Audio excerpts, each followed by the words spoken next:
gentlemen, welcome here as we get ready for qualifying for the 5th annual Elite Racing League Indianapolis 500. We're going to be coming to you here for a special 3.5-hour qualifying session. These drivers have special rules that they have to abide by and whatnot. We've also got a special layout for you here today as well, where you will see the live timing of the specific drivers' cars as well as the drivers themselves on track. I believe we've actually got a car on track right now as we have already started.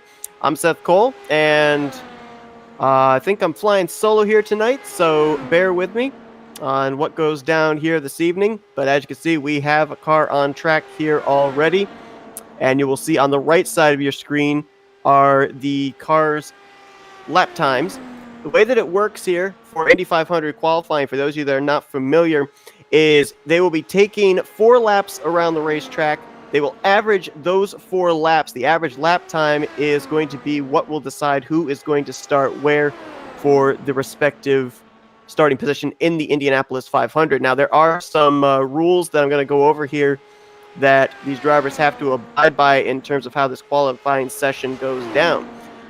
Each driver is guaranteed at least one attempt here to make it into the field. The field actually will hold 33 drivers, and I believe there are 29 drivers that are currently listed for this qualifying session. So it looks like everybody will make it into the Indy 500 field at this point in time.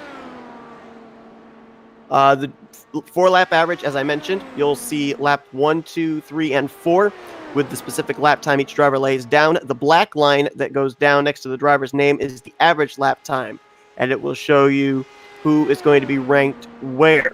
The car that we are currently looking at, I should mention as well, is the number 12, I believe, of Henry Bennett, and I believe he is out for a qualifying run right now. And I'm trying to figure out here whether Ched Frankenfield has actually withdrawn or not. It looks like the 12 car reset back. So I believe he has actually completed his lap time. The drivers actually that have been on track in their order is based off of I don't know if it was a random draw or what, but the drivers were given the order in which they were going to be going out. We were not privy to that, so we will only know when a driver gets on track where they are in terms of their qualifying orders. But continuing back on with the rules, if a driver crashes or decides to pull out before the completion of their 4 laps, the run will not be counted and it will be waived. So these drivers have until they complete that 4th lap to actually waive their run, and they are allowed to go back out and try another run. If they set a time, if a driver sets a time, completes that 4th lap, and decides to make another run, the lap time that they ran, the average lap time they ran beforehand, is completely null and void. It's as if it never existed. They're going to have to go out there. Even if it's a slower lap time than what they laid down on the first run, it's what they're going to have to stick with. So that's going to make it very difficult for drivers, especially those that might be just outside the top 10, maybe just outside the top 5. They could have gotten a little bit more. They go out there and make a mistake, and they end up costing themselves 1-2 tenths. That could put them from starting 10th in the Indy 500 back to starting 14th, 15th place. I'm expecting the lap times are going to be very, very close all the way through this field. Now, if a driver decides to make another run, they're going to let the admins know that they want to go out there and make another run. They will be added to a queue. It's single car runs. They're not going to be going out there for group qualifying, so they'll be added to the queue, and then they'll be able to go out. The opportunity they have to be able to do that is until we reach the end of the qualifying session, which will be at 10 o'clock p.m. Eastern Standard Time. So we're in for a long haul here this evening. Each run starts with the pit box, and they will be allowed to leave from their pit box, begin their run, and of course the attempt will start the first time that they cross the start-finish line. Mentioned already, the fastest 33 will be the ones that make the field. We've got, it looks like, 29 drivers that are currently on our grid. And as you can see here on the right side of the screen, you'll be seeing the live timing and scoring at the same time that we will. Laid down by the 54 of Rishav Khosla. So I believe he has actually already completed his lap times there with a 40.140. Frankenfield with a 39.872. I'm not certain why there is a withdrawn red banner after his time. Uncertain about that.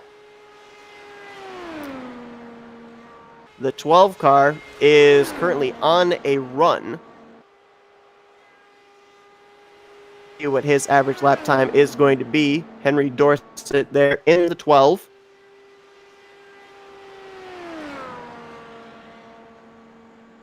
Okay, so according to what I'm seeing here on the timing and scoring that we have, you'll see a yellow banner after a driver's name if they choose to waive their run. The run was started, but all 4 laps are not completed.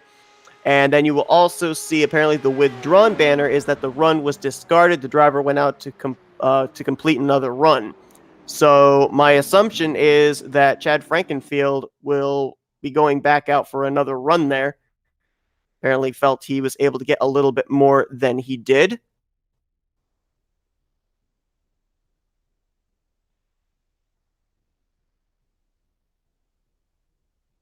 And I'm not certain. For just a moment, we're actually just going to put the broadcast back to this because I'm not certain. I might actually be tuned into the wrong place because I'm seeing lap times get put down and I'm not seeing these drivers actually turning these lap times. So let me double check and make sure that I'm actually in the correct session.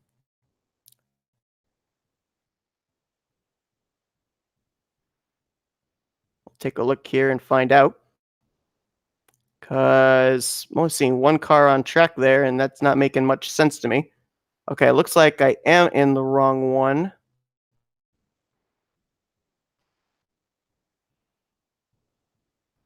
So I will see here if I can get the correct session. There we go. Not very familiar with iRacing, so I was not aware of how to connect to the Howdy. correct, but now I know how. Oh, we got Matt Rod here. Hey, Matt. Hey, I just came in to tell you you're in the wrong session. Realize that we've been watching lap times go up on the right side of the screen with no cars correlating, so I'm actually connecting to the correct one now. No worries. Just came in to just tell you. What can I say? The trials of an iRacing rookie. So my apologies for that, folks. We will have the correct session loading up here, and we will swing of things here. At least it happened early. At least we find out early, and we're not 2 hours into the qualifying session and find out that I'm still in the wrong session. We got some good looks there of the 12 car, at least, of lap times. I'm not sure if Henry Bennett realizes as well that it's over in the other session or not, but there you go then. So as of right now, it looks like, as we'll wait for the session to load up here, it looks like currently Chad Frankenfield has the fastest average lap time with a 39.827. Behind him is Dan Liesch. He currently holds a 39.991. And Rishav Khosla currently sits with a 41.40. Those are the 3 drivers at this point in time that have taken time. I believe the next car that's out on track, we will see when we get in there, more than likely, will be the 4 of Joshua Furr. Now, if I'm not mistaken, I actually believe I said that we didn't have a list of the drivers' order of what they would be going out for their session. If I'm not mistaken, I believe that they are actually in the order that we are seeing on the timing and scoring chart. But that's the order they're going out in. All right, I believe we've got things settled out now, so we'll go back to our side-by-side, and there you see we are focused now on the 4 car of Joshua Furr. He'll be the 4th car to go out there. So apologies for the early mishap there, and we will hopefully have that be the only snafu that we will have here this evening.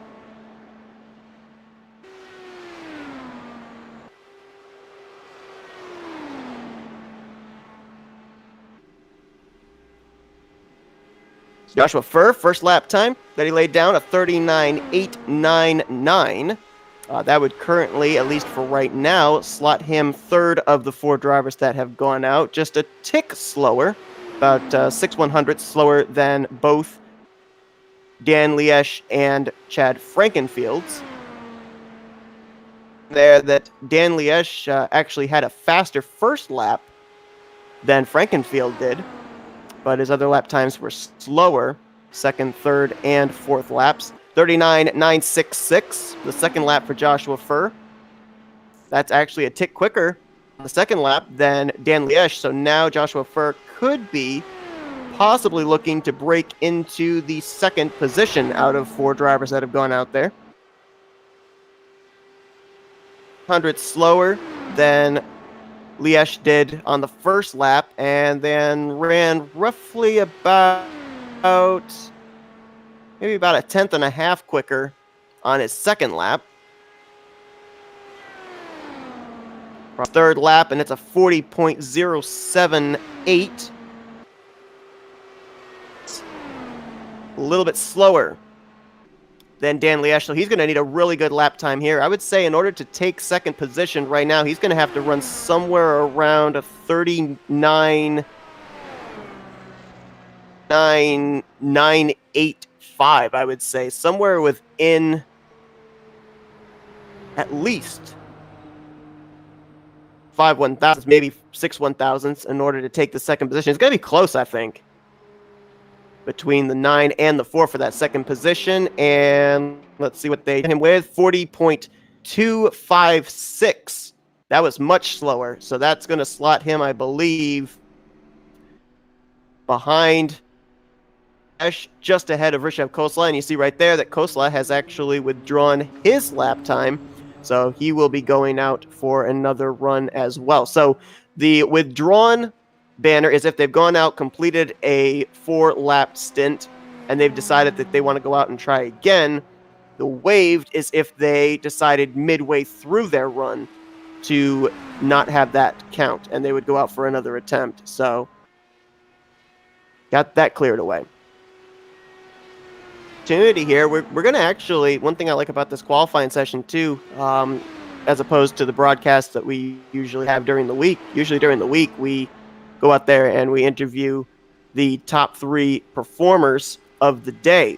Well, we're going to do something a little bit different here this evening, where we're going to be able to talk to as many of the drivers that are going to be participating in this Indy 500 as possible.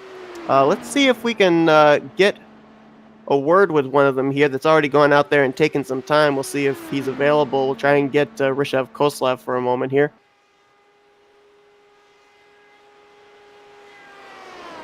Hey Rishabh, Seth Kolip here in the Flatout Racing Network booth. You got an opportunity to talk with us for a minute?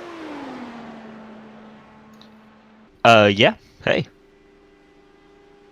Hey. So, unfortunately, we had that little snafu, so we didn't see your qualifying lap laid down there for that first time. But we see that you have withdrawn that run. You're going to be going out there again. What is there out there that you can get on a second time you didn't get this first time?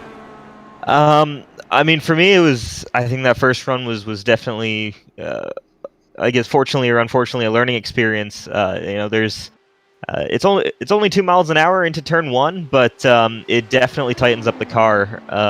You've got a tailwind going into turn 1, and I was losing a lot of time there. So for me, I now get the chance to watch these guys run, kind of learn as much as I can from watching them, and try and improve. Right now I've got nothing to lose, so I see it as a win. Now, I'm not very familiar with Project Cars, but definitely know that you've had quite a career over there. I mean, is there anything from Project Cars you can apply to the open wheel racing over here at Indy? A little bit. Obviously you get the familiarity with the car and track that you bring over, but in that was open setups. You were running the DW12s, which obviously you had a lot more downforce, a lot more security when driving around. So it is ultimately a very different animal. I think when you ran in qualifying, you ran with a very neutral car. Here, you've definitely got a car that tends towards understeer. So for us, it's just kind of trying to figure out how to deal with that and maintain speed as well throughout the run. we definitely know, seeing some of the lap times that are laid down here, that more speed can be gained. So best of luck on your second run. We'll see if maybe you can hop up there a little bit higher in the running order. Thanks so much.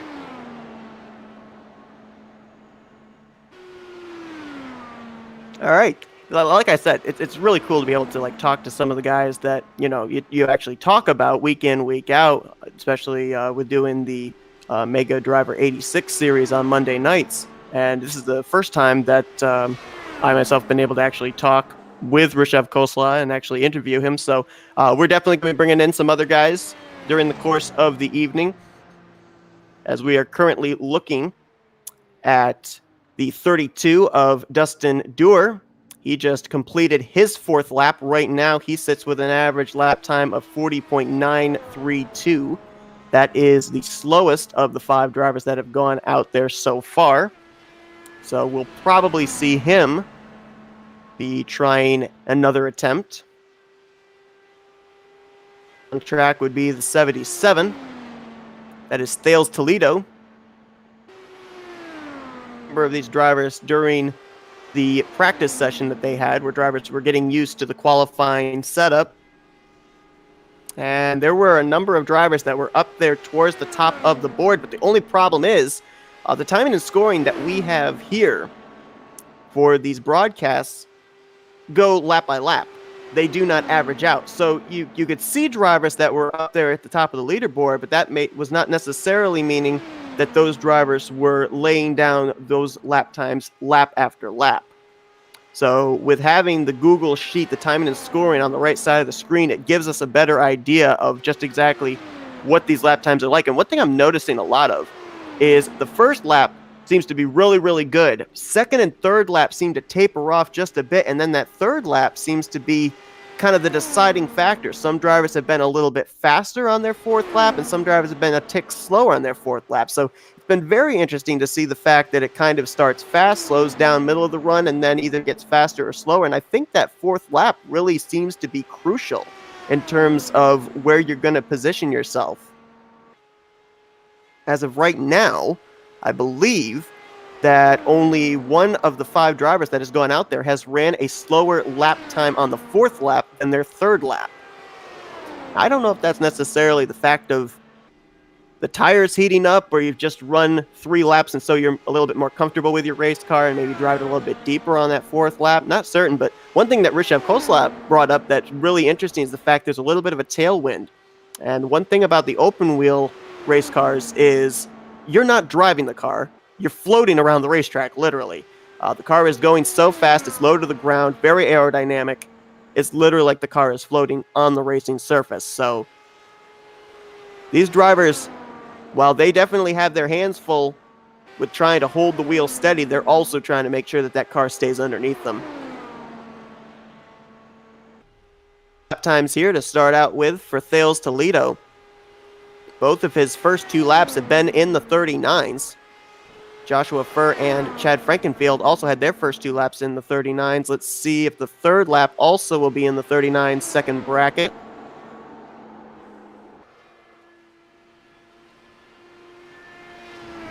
A 40.119. So as of right now, he will be tracking, I believe, just behind Joshua Furr in the 4 car. Into an average of the 39s or not. Dan Liesch just barely got in with that 991, so he was just a tick into the 39 second lap bracket. This is going to be here. This is going to be the deciding factor. 41.267. That was a much slower fourth lap for Thales Toledo. And so that will more than likely put him, I would think, somewhere around the 5th position of the 6 drivers that have gone out. As things stand right now, they haven't updated the averages, but it would be Frankenfield currently 1st, Dan Liesch in 2nd, 3rd would be Joshua Furr, 4th Rishev Kosla, 5th place would be Thales Toledo, and Dustin Dewar would currently be 6th of the drivers that have gone out and taken time, as we're now looking at the 7 of Chris White going out on track. Let's get a word with another driver that's gone out there on track, and right now sits second on the board of the 6 drivers that have taken time. So you can get a word here with Dan Liench.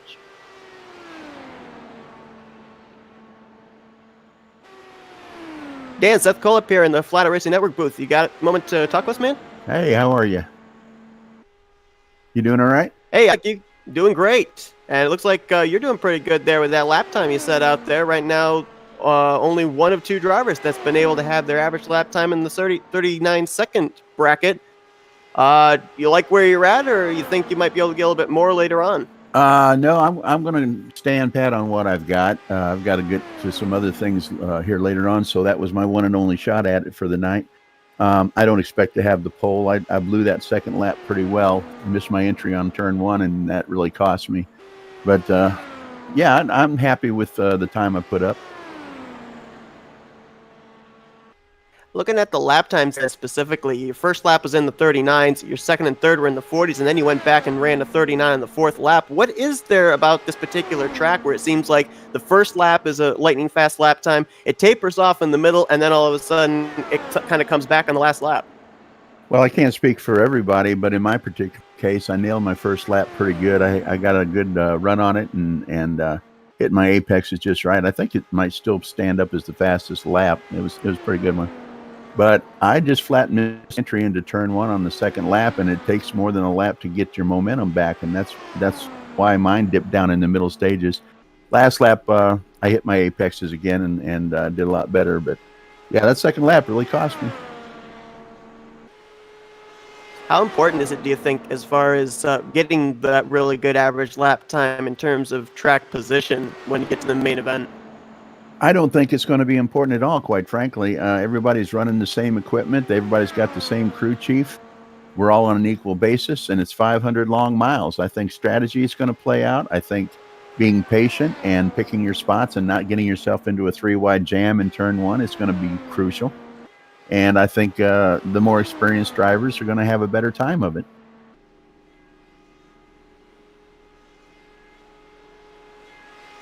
All right, well, as things stand right now, it looks like your lap time, at least for this time, is going to have you at least up, if not in the top 10, maybe up inside the top 5 when everybody completes their run. So really good run there for you, and we'll see where it situates you when everybody's gone out there, and we'll see what the grid looks like at the end of the day. All right. Well, I appreciate talking to you, and you guys do a great job, and we do appreciate you.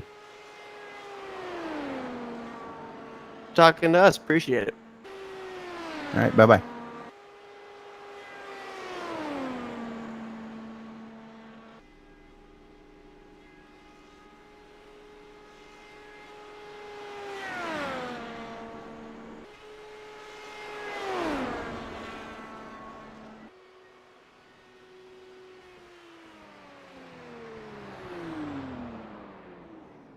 Am I back in the waiting room?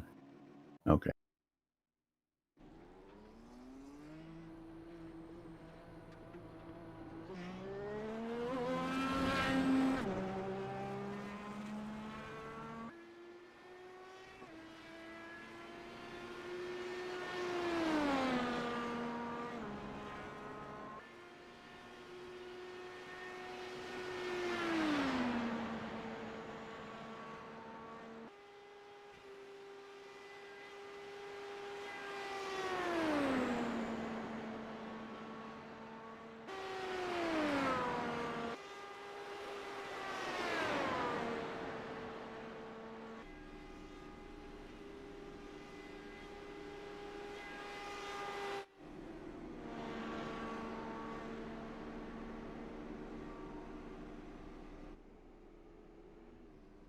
Apologies for that little pause there. I might have to actually do that on occasion. If you don't hear any sound coming through, don't panic. I have to refresh Discord because for some reason Discord decides to have the quality go down, and when it does that, I have to refresh it in order to get the quality to come back. So great talking there, getting some insight from Dan Liench. That's something that I didn't really even think of, about the fact that you go out there, you make a little mistake, and it takes you 1 to 2 laps to get that momentum back. Like you said, he messed up on that second lap. So we'll definitely see if that's going to be a running theme for drivers here It's all about hitting those apexes. A couple of other drivers have gone out, and one has completed his lap times. That's Chris White in the 7. He ran an average of 40.005. So almost was able to get into the 39-second bracket. Right now, he would sit, I believe, in third of the drivers that have gone out there and taken time. Kind of surprised there with Chad Frankenfield running that average lap time of 39.872, and he decided he was going to withdraw his lap time. We've also seen Dustin Dewar has withdrawn his lap time as well. We're currently looking at the 8 car, and that is Chris Stouffer. His lap times are looking really good. Boy, first lap, 39.792. Second lap, 39.751. Those are the 2 fastest laps to start out a run so far. This is looking like pole material right now for that machine. Just got to make sure he doesn't make a mistake. Finding himself, right now, I would say he'd be somewhere around the 39.7s to maybe have for an average lap time. I mean, this is the fastest we've seen so far. To put into perspective, the guy that we were just talking to, Dan Liesch, had the fastest first lap out there with an 8.30. And the first lap for Chris Stouffer, faster, 39.724 for the third lap for Stouffer. Could very well be a lap time that's going to stand up maybe for a pole. And now I'm kind of understanding maybe why Frankenfield withdrew his 39.872, maybe realizing there is something else out there to be able to get. Final lap crosses the line. Let's see what Stouffer has, 39.867. So he doesn't have 39.7s all the way across the board, but look at the average lap, 39.783 for Chris Stouffer. Man, that time right there. First driver to break the 39.7s. We'll see if anybody's got anything for him. As now heading out onto the track. That is the 5. Yes, it is. Carlos E. Aguiar. That has withdrawn their lap time, just to clarify as well, has to wait until everyone has gone out. Once everybody has gone out and completed a lap, you can see, actually, if you look down at the bottom, I don't know if it shows on here or not, I think it does. But if you look, it'll show Rishabh Khosla, Dustin Dewar, as well as Thales Toledo. They are all down at the bottom of the list. So they will be down there behind the final car to go out and complete a lap time, which right now would be the 26 of Ryan Blanchard. Once he's completed his lap time, then those that have withdrawn their laps and their runs will be able to go out for a second time.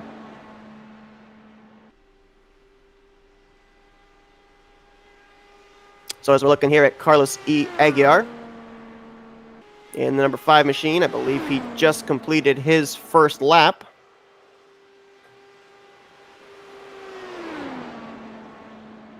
He's on his first lap. Actually, I think he's on his first lap. The completion of his first lap, and it was a 39.985. That's just a little bit faster than what Thales Toledo laid down. I believe would have him somewhere around 6th or 7th position of the drivers that have taken time. As well, that with the fact that Google Documents is being used for the timing and scoring, don't pay a whole lot of attention to the numbers over on the left side of the screen, because as of right now, those numbers are 2 on down rather than 1 on down. So it would not actually show you who is currently in what position, plus the fact that the average lap times is what you have to go by, and right now the average lap times are not in order. As things stand right now, of the 8 drivers that have gone out and taken lap times, the running order would currently sit as follows. Right now, Chris Stouffer would be the fastest with his 39.783. Chad Frankenfield would sit second, Dan Liesch in third. Fourth place would be Chris White. Fifth, Joshua Furr. Sixth would be Rishav Khosla. Seventh place would be Thales Toledo, and Dustin Dewar right now would sit in eighth of the 8 drivers that have gone out and taken laps.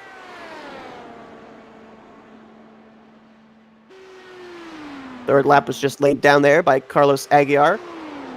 40.048.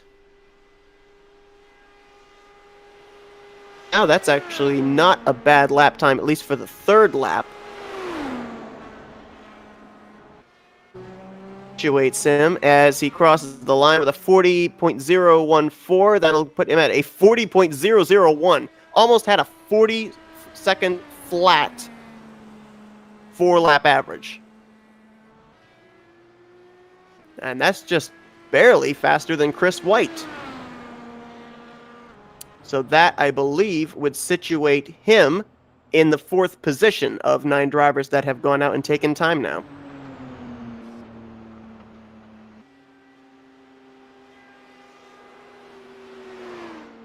Next car that will go out is the 73 of Michael Goodman.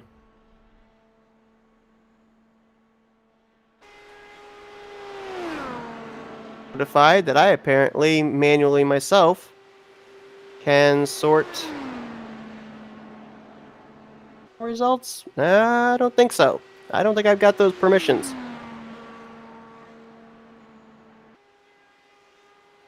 Nope. I'm pretty certain I cannot do that manually. If I remember how Google Docs work, you have to have permissions to be able to edit. And I don't think that works.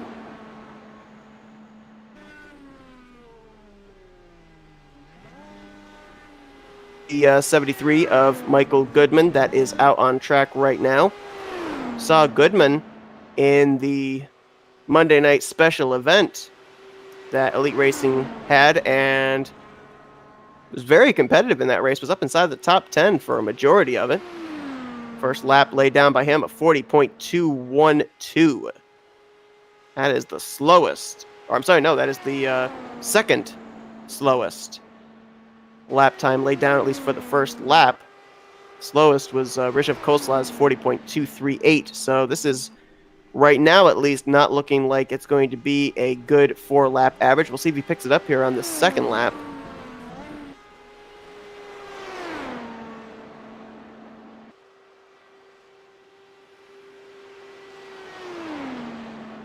Everybody, that this qualifying session, it's going to be going until 10 p.m. Eastern Standard Time. Drivers have that opportunity to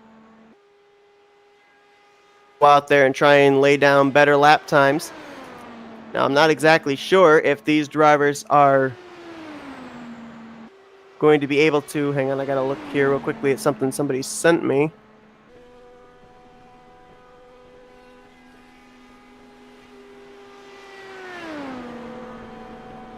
Oh, okay. So I've been notified that apparently I can show the lap times in order, but it doesn't give the full layout.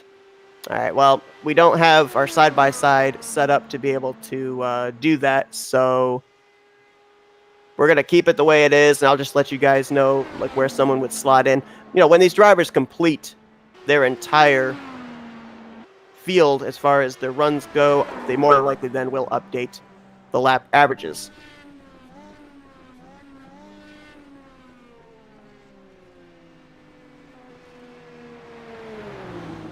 Goodman about to complete his final lap,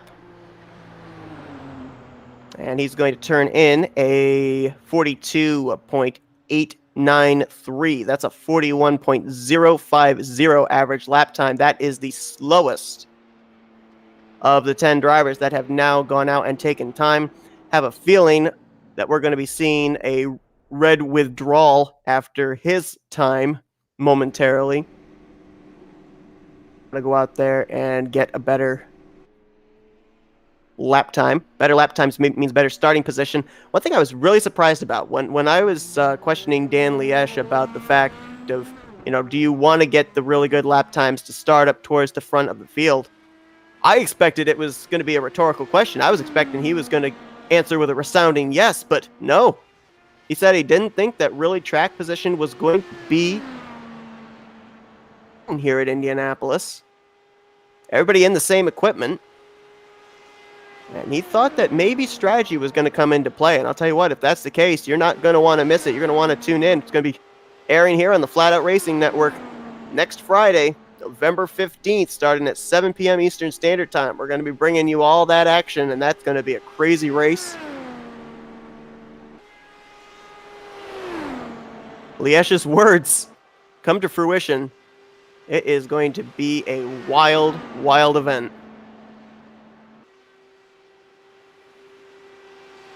Most people may not know this, but I'm not very familiar with iRacing, as you guys probably were very clearly able to know with the fact that I didn't know that I was in the wrong session at the very beginning of this broadcast. But I have actually run a couple of Indianapolis 500s on NR 2003. And in those Indianapolis 500s, it always seemed like track position was king. If you could be out in front, you'd be able to control the draft, control, them to maybe get side by side for second place while you pulled away. But case here in iRacing. Michael Goodman has withdrawn his run, so he will be going back out for a second time as we're looking at the 28 of Joe Branch out there on the track. That was a good first lap for him. 5.5. I believe that would put him fourth of the drivers that have gone out there in terms of their fastest first lap. Comes in at a 39.887. Now that second lap is faster than both Frankenfield's and Liesch's. So as of right now, he could very well, talking about Joe Branch, be tracking for second place behind Chris Stouffer. This third lap especially. Frankenfield's third lap was an 8.96. And Liesch, as he mentioned, had that little mistake, so it was a 40.028. So let's see where lap is going to stack up in relation, and he's going to hit a 39.903. That is a tick slower than Frankenfield's. So right now he is tracking to maybe be in the 39.8s, but right now I think he would be just a tick slower than Frankenfield's lap time. But with the fact that Frankenfield has withdrawn his lap, this would more than likely at this point in time put Joe Branch in second position. Don't forget, though, Frankenfield, there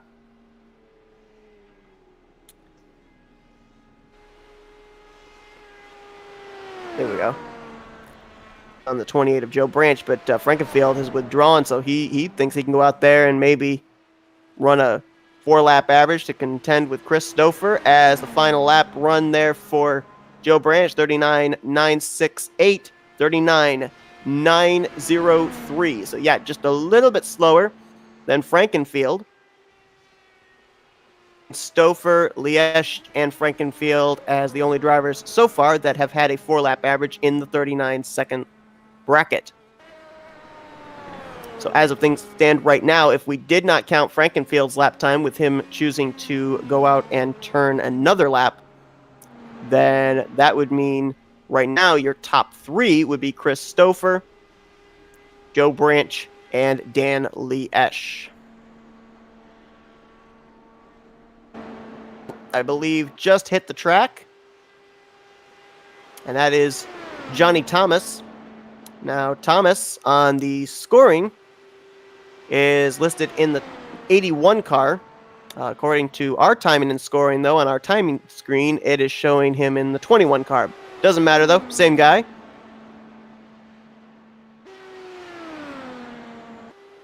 Still got a lot of drivers that have to go out there and turn lap times. A lot of drivers that we've seen week in, week out, including Vincent Isabella, Jared Rexing, Ethan Reasoner.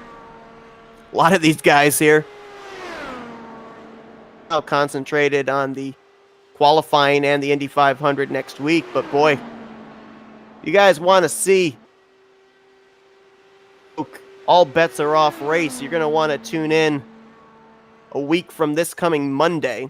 This coming Monday, we've got the Elite Racing League at, I believe it's Michigan. And the following week, though, it's their final race of the regular season, and it's at the Super Speedway of Daytona. Talk about a track where you could have a Cinderella story of a driver that might be outside of the playoff grid being able to get in with a victory. As of right now, it doesn't really look like points-wise there's going to be that much of a battle for drivers being able to move in and drivers falling out. It looks like it's really going to come down to if somebody is able to pull out a last-minute win, and Daytona is one of those places where something like that can happen. 39.856, first lap for Johnny Thomas. 39.965, his second lap. Two really good first laps there, both of them in the 39-second bracket. They would not put him on the pole. It's going to be interesting to see if anybody's going to be able to go out there and do what Christopher was able to do.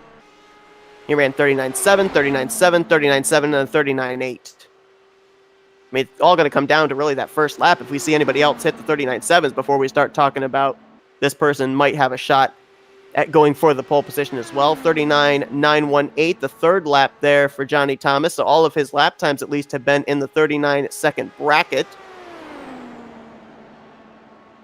I'll put him somewhere in the same vicinity as Joe Branch. Lap times are somewhat similar, just a little bit slower. So I would say this would maybe put him around 39.98 perhaps. Is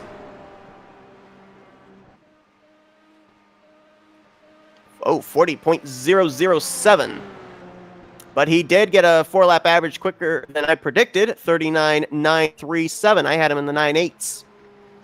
So he almost had all 4 lap times in the 39s.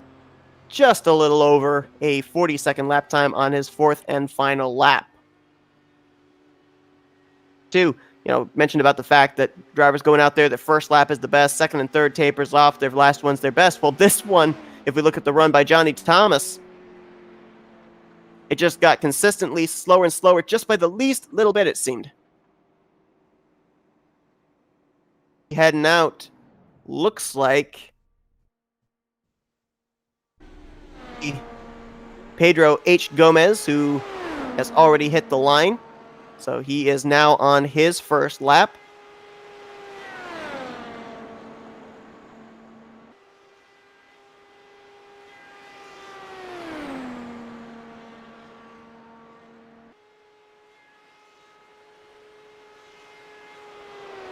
Anybody we can interview, but most of the people that we would have on standby for interviews have not gone out and taken lap times yet.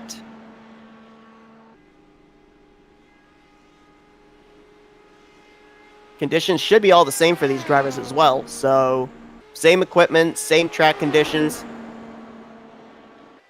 Down to who was able to get some qualifying laps in and who wasn't. I'm almost wondering, going back to, my snafu of not being in the correct session, I was wondering if maybe the 12 of Henry Bennett maybe wasn't in the correct session and didn't know about, being over here. Well, I'm seeing him on the running order. My assumption is that more than likely what he did was he was over there in that other session practicing the qualifying laps, since the track is not open for everybody to go out here in this session. It's just single car qualifying. So, go out there, get yourself some extra practice time, and we'll see if that's going to help him in any way, shape, or form.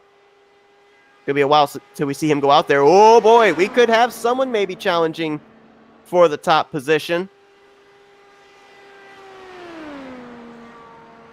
39.783 was the first lap for Gomez. Fell off, though, on the second lap, 39.865.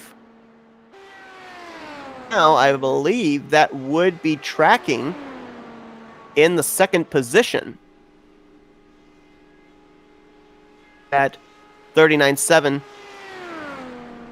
for his lap times. As a matter of fact, that was actually the fastest first lap put down. Beat Christopher's first fastest lap by a full 10th. You wanted to be technical about it. 39.813, the third lap there for Gomez. much faster third lap, so maybe he made a little bit of a mistake there on that second lap. But this is looking like it's going to be a really good lap time for Gomez. It's not going to get him the pole, but it might move him at least up, at least for right now, according to the live standings, into the second position. The 39's here for his fourth and final lap. That would more than likely put him into second place of the drivers that have gone out there and taken time. 39.884. 39.836 average lap time. It's him second on the board behind Chris Stouffer. Lap time there for Pedro H. Gomez. And we'll see, with some of these guys, we already know Frankenfield has withdrawn his lap time. Dan Liesch said that he's basically done. He's laid down the lap time he's going to stand on. But you look at some of these other guys running in there in the 39.8s, 39.9s, like Branch, Thomas, Gomez, the last three that went out. As we get closer and closer to the end of the drivers that are going out for their first time, if we see more drivers kind of bump them down, will we see a red withdrawn banner behind their names, and will they go out a second time? Going to be heading on out is going to be the 13 of Vincent Isabella. He has taken the green to begin his run.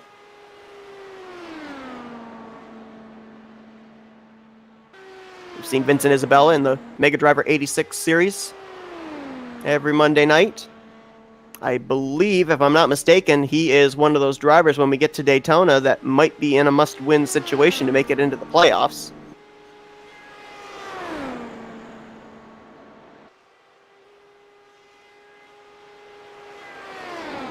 For Vincent Isabella was a 39.877. 7 rather. At least right now, currently, they want to have lap times in the 39-second bracket. Seems like just about everybody that has gone out there and laid down a lap time, at least in the first or second laps, in the 40s or 41s, has withdrawn their 4-lap average, and will be going out and trying again.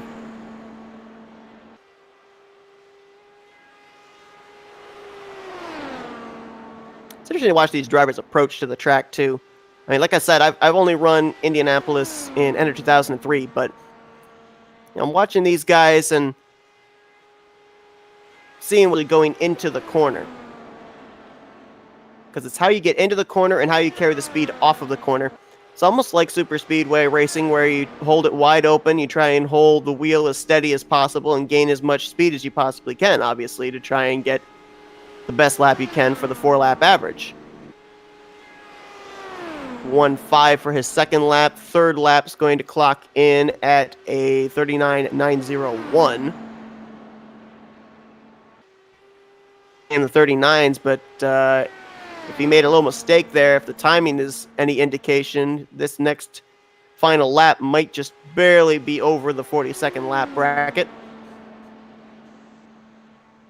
Buddy putting their two left wheels down below the white line. There's a rumble strip down there in case they get down towards the grass. Nobody seems to be going down there and utilizing that. So that might be that the rumble strip would upset the car or something. But I've not really seen anybody really get down next to that white line.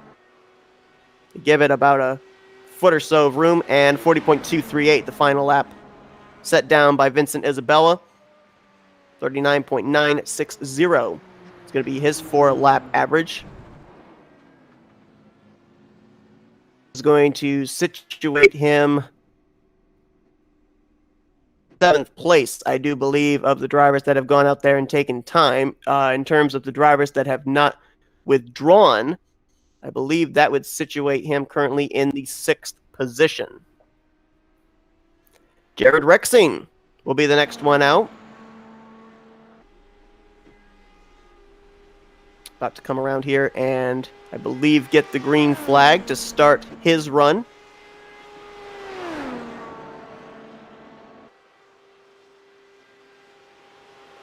It's like Richard Petty has got an Indy car. The very familiar blue and red STP colors.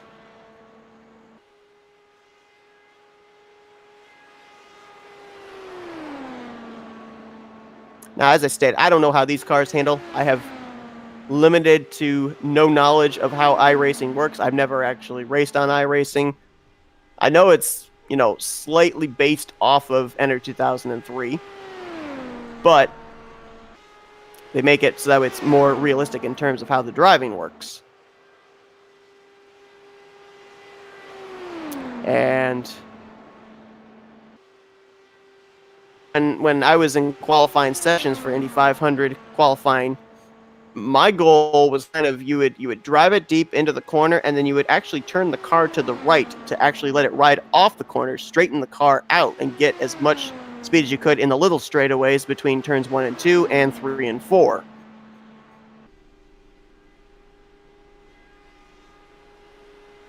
.850.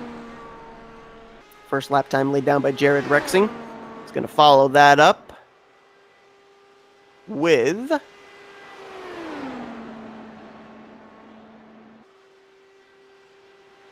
783. Wow. And why I say wow is because I think that is the second driver only to Christopher who laid down a 39.7 on his second lap. 1 for Stouffer on lap 2, 783 for Rexing on lap 2.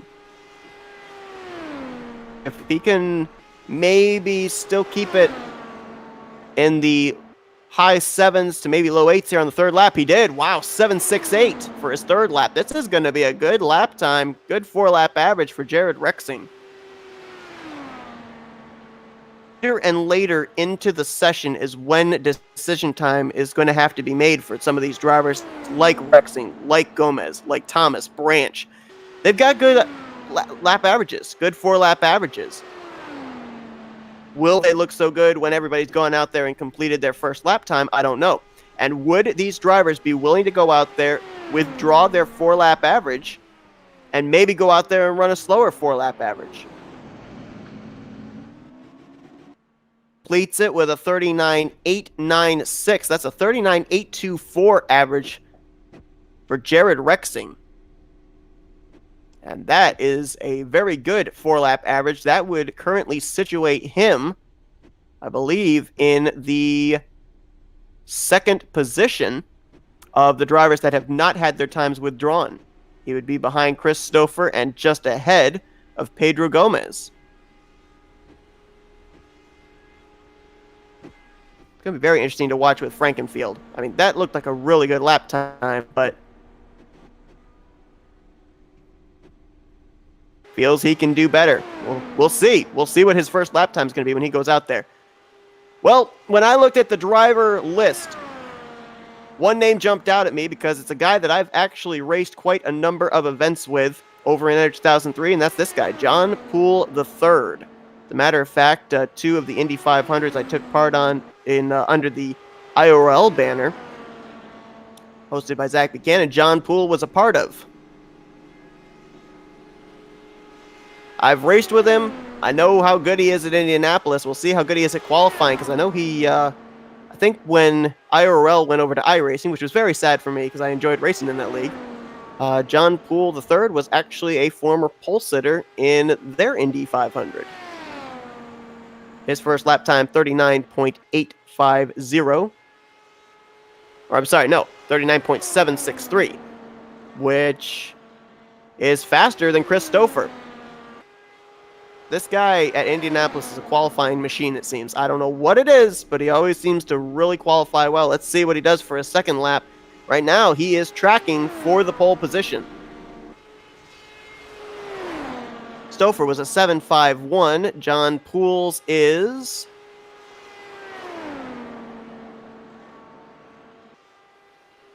come in.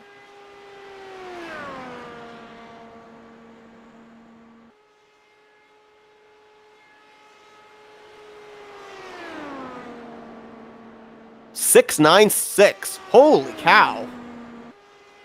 And the 39.6s overall, whether it be first, second, third, or final lap. So this is definitely a pole-setting lap right now, or at least in contention for it. Hits the line. Stove's third lap was a 7.24. John Poole the third's is going to be a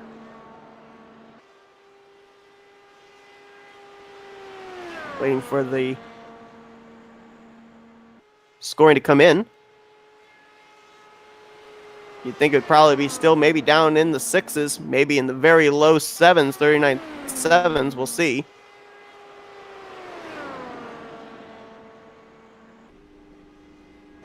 And the third lap was a 39.735. And coming to complete the final lap is John Poole the third. And I think right now he could very well be sitting at the top of the leaderboard. This is going to be a really good 4-lap average, 39.777. Finish it off with 3 sevens. Lucky sevens, as his 4-lap average is a 39.743. That is a full 0.4 faster than Christopher's 4-lap average. Now throwing down the gauntlet. Next up is going to be Ethan Reasoner. 86. He's already out on track. Well, we looked at time, and with seeing Frankenfield withdrawing his 39.8, gave the impression that there was something else out there to possibly get, and I think that John Poole III just proved that there is something else out there to get. Another 0.4 than what Christopher was able to get.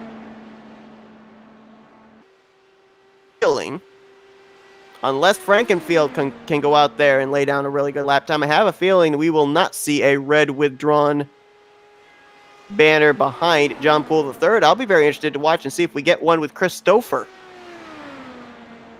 Could he go out there, get another 0.4 and edge out John Poole III? Would he be willing to take that risk? Not sure. We're going to hit the line here to complete his first lap. Let's see where it's going to score him.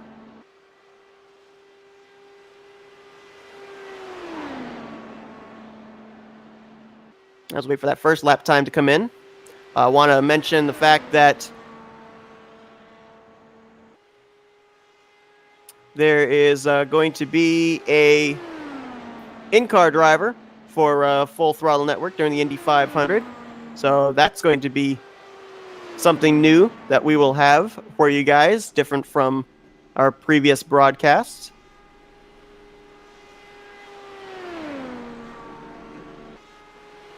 And I believe he is on Robert F. Kenny.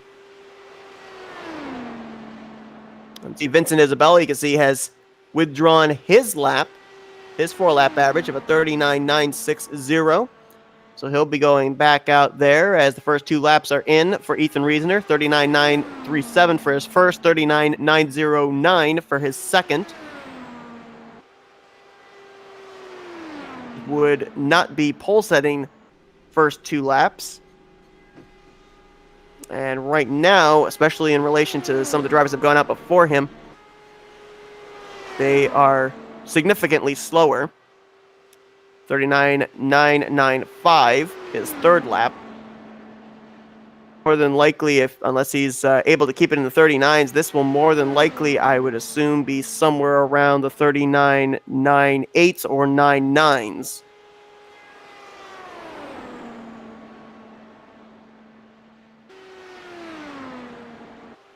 Saw him going through that corner, and he had almost a full car length between himself and the white line. I don't know if these drivers just aren't willing to go down there that low into the corner. They feel that maybe that's going to unsettle the car, spin it out from underneath them, or what. But nobody really seems to go right down there on that white line. They give it an awful lot of room. As the completed lap for Ethan Reasoner, 39.956. That puts his 4-lap average at a 39.949. It's actually faster than I predicted. Maybe I shouldn't be predicting speeds because I'm apparently quite a ways off of them. Going to be a pretty slow 4-lap average. We'll see if Reasoner's going to be satisfied with that or if he's going to be going back out again, as next car out is going to be the 02 of Matt Hollibaugh. mispronouncing the name, I do apologize. Well, buddy that laid down a pretty doggone good lap time. Let's see what he felt about it. Let's bring in John Poole III. JP3, Seth Colip here in the Flatout Racing Network booth. You got him up talk, bud? I do. What's going on? Hey, good to talk to you again. Been a long time, and man, where did those lap times come from? Yes, it has been a long time, but I'll be honest with you. I don't know. I don't know. And all the practices leading up to that, I never ran laps like that. I just was laser focused and got tunnel vision really bad and just did as best as I could. Well, one thing that we know, a lot of drivers have a withdrawn red banner behind their names. They're not going to be going out, or they're going to be going out a second time trying to improve. But what about like for someone like you that's up there right now at the top of the board? We've seen that a 39.8 for Chad Frankenfield was withdrawn. He thinks he can maybe go out there and get something a little bit better. If he bests your lap time, are you satisfied with what you've got, or would you try going back out there again? Definitely. I'm going to be watching everybody as they go out. The track has definitely cooled down. It's dropped about 8 degrees since we started here, so I'm just going to be monitoring it, making sure that not too many people jump me, but more than likely I will withdraw my time, but not right now. Yeah, you talk about monitoring. Right now we're monitoring the 0-2 of Matt Hollabaugh out there, and he just ran his first 2 laps in the 39.6. Your pole position's currently in jeopardy, but I mentioned before, that you and I, we raced each other in Enter 2003, and you were a qualifying machine over there when the IRL was having their Indy 500s. Is there any similarities between qualifying in Enter 2003 at this track and in iRacing, or are they completely two different animals? I'll be completely honest, it's actually 2 different types of animals. This, just that little bit of mistake, you make a mistake with your line, forget it. You're not gonna qualify well. But with NR, there was definitely a lot more wiggle room per se with line. You didn't have to be as precise, as concise with the line. You could give up a little bit here and there. But with this car and setup combo, it's very difficult. Yeah, I remember over in Enter 2003 as well. It seemed like in the main events, track position was really important. But we had Dan Liesch up here earlier, and I asked him the same question of, is track position important, getting the fast lap time, getting the pole position? And he said he doesn't really think so here racing this particular package. Do you concur? Definitely track position is important. I'm not going to deny that, but definitely for sure track position early on, if you want to position yourself so you don't get involved in, say, an accident or this or that. It's important to a point, but it's not essential. I'll say that. All right, well, we're going to give you a chance to go back down there. You probably might be going out there for another try because we just saw that Matt Hollabaugh with 39.657 for his 4-lap average. So you apparently got some work to do. Is there anything out there you think you can still get to maybe compete with that? Can you possibly get anything more out there on the track? Oh, absolutely. There's always little things that you can work on with your line, or you could have done this better, that better. I probably could have ran a little bit tighter line. Mine was kind of a little off the white line, so yeah, for sure. There's room for improvement, but we'll just have to wait and see. All right. Well, good to talk to you again, and thanks for taking time to be able to chat. Alrighty, Seth. Thank you so much.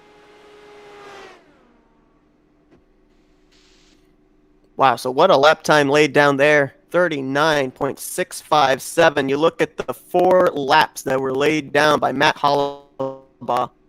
9.6, followed it up with a 6.51, a 6.44, and a 6.37. Progressively got faster as the run went on. And boy, we'll have to see. I mean, we've got John Poole III, who was out there and ran really good lap times. Chris Stouffer. We think Chad Frankenfield might have a little bit more in the tank. Do they have anything they can do differently when they go out there and they face off against... Oh, I believe I actually am focused on the wrong driver here. I do apologize. But will they have anything when they go out there for their second time. I mean, we heard John Poole III say that if someone bests his lap time, he'll probably withdraw his lap and go out there a second time. Actually be focused on the 6 of Cass Silman, so my apologies there. I was focused on the 12 of Henry Bennett, who is actually waiting to go out there. First 2 laps have been laid down by Cass Silman. First lap a 39.711 and a 39.703 for his second, so those are actually some really good lap times there as well. If we hadn't had Hollabaugh go out there running 39.6s, we'd be looking at Cass Silman right now as a driver to compete for the pole position.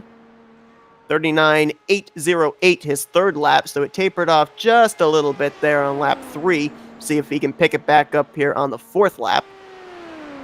If he can pick it back up, he probably could lay down his final lap at somewhere in the 39.79 area, or at least in the high 39.7s. See what the line. And lock in with a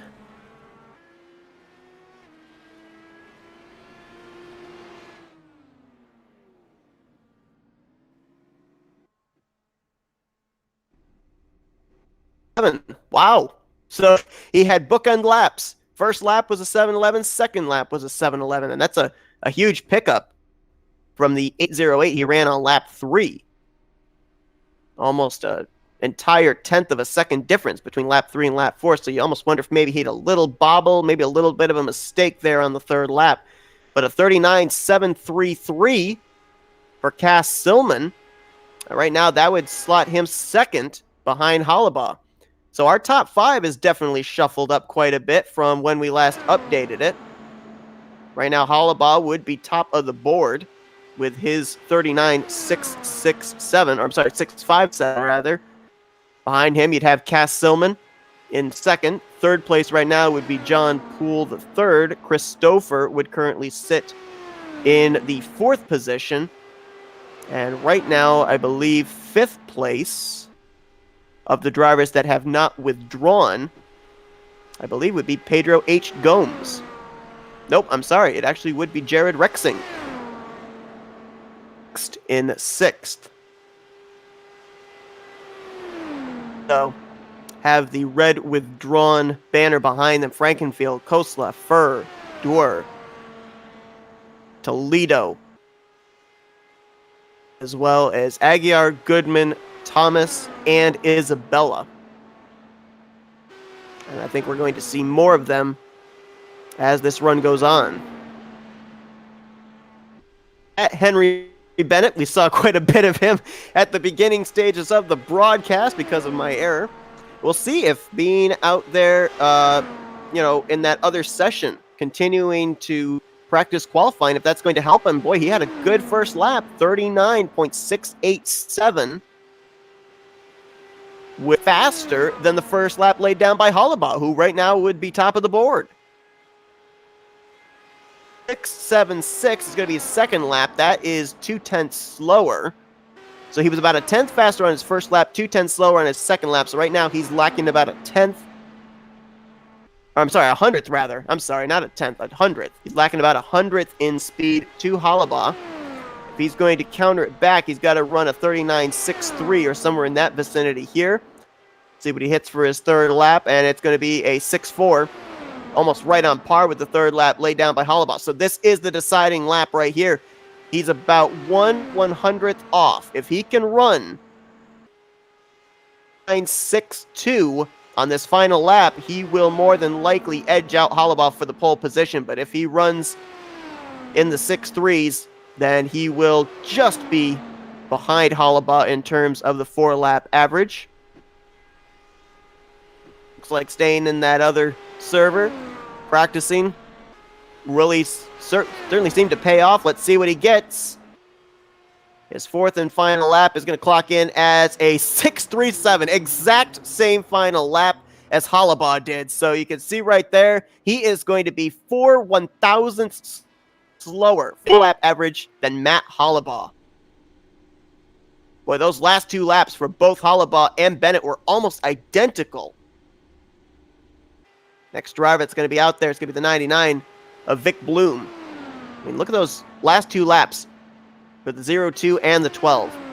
A 6.44 to a 6.42, and then a 6.37 for both of them. Further and further into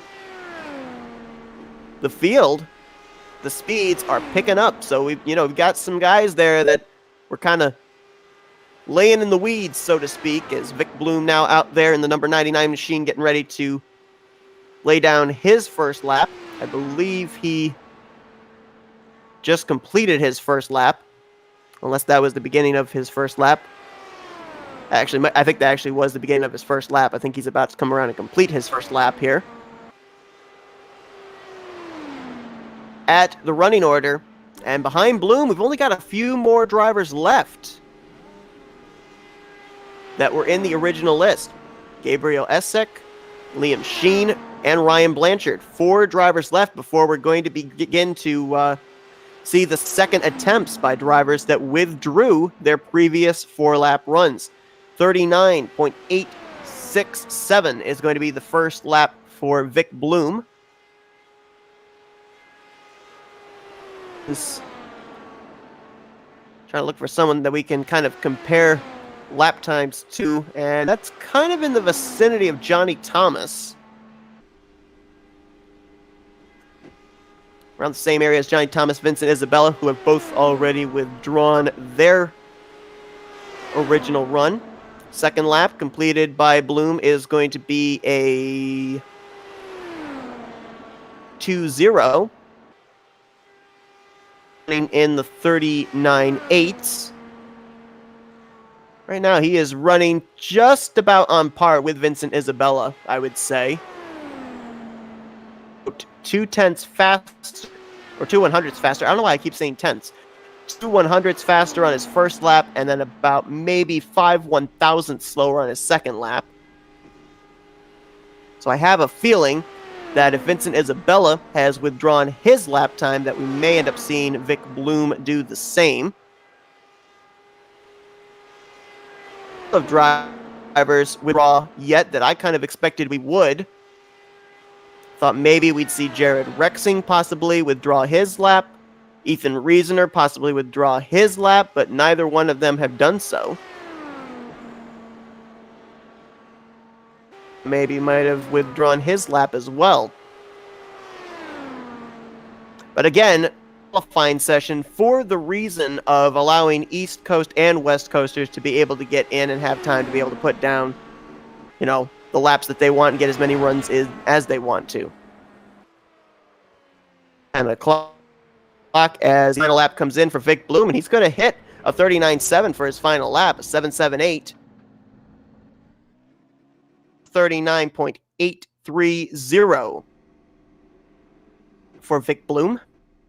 His 4-lap average is just a little bit slower than Jared Rexing's 4-lap average. We'll see if Pedro Gomes may be considering withdrawing his 4-lap run as well. Next car out is going to be the 11 of Gabriel, I believe it's pronounced Essek. I apologize, and if it's neither one of those, I apologize even more. Let's get a word here with Vincent Isabella, who has withdrawn his entry, and see what else he can get out there on his second attempt. Here in the Flatout Racing Network booth, you got a moment to talk?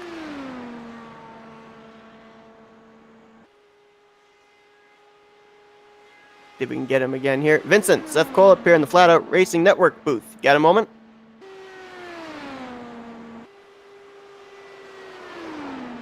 Is not there currently. So we'll try him again later on.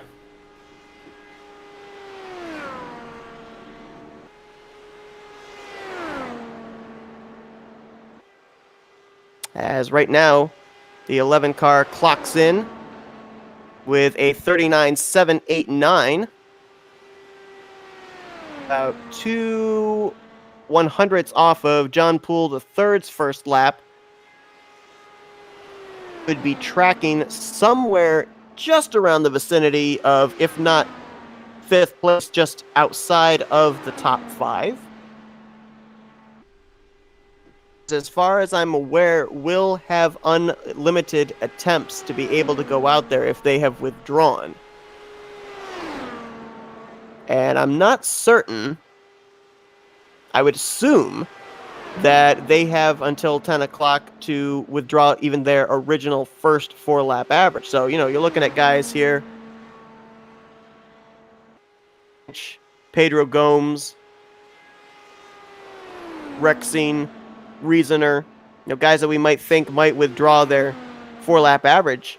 Just because they haven't had the withdrawn banner go behind their name just mere moments after they completed their 4 laps does not mean that later on in the evening they may not decide, oh, okay, I'm going to go out there and I'm going to try again. I mean, we're seeing a lot of drivers pile up right now. Right now we have 9 drivers that are waiting in the queue for when everybody goes out and completes their laps, that they'll be going out for a second attempt. But I think as we get later and later into this qualifying session, we're going to see fewer and fewer drivers going out there and trying to improve their laps. This league does not have the Fast 9 in terms of qualifying, and right now I believe all drivers that are in this qualifying session, they are going to be in the race. How about that? Back-to-back drivers running 4-lap averages of 39.830s.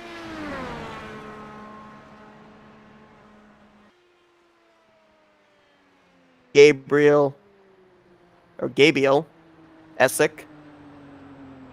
Exact same identical 4-lap averages. So now, being the last driver in the list to complete a lap time, we now jump back. I believe we're actually now going to get the first look here, at least here in the broadcast, at Chad Frankenfield. He and Rishabh Khosla had both actually gone out and completed their lap times before I had been able to swap the session over. Back out there. This was one I was kind of wondering about. We've seen the guys go out there and they've been laying down 39.7s, 39.6s. Frankenfield went out there and he was running consistent 39.8s at a 39.872 for his first 4-lap average. Can he improve on that? Let's find out.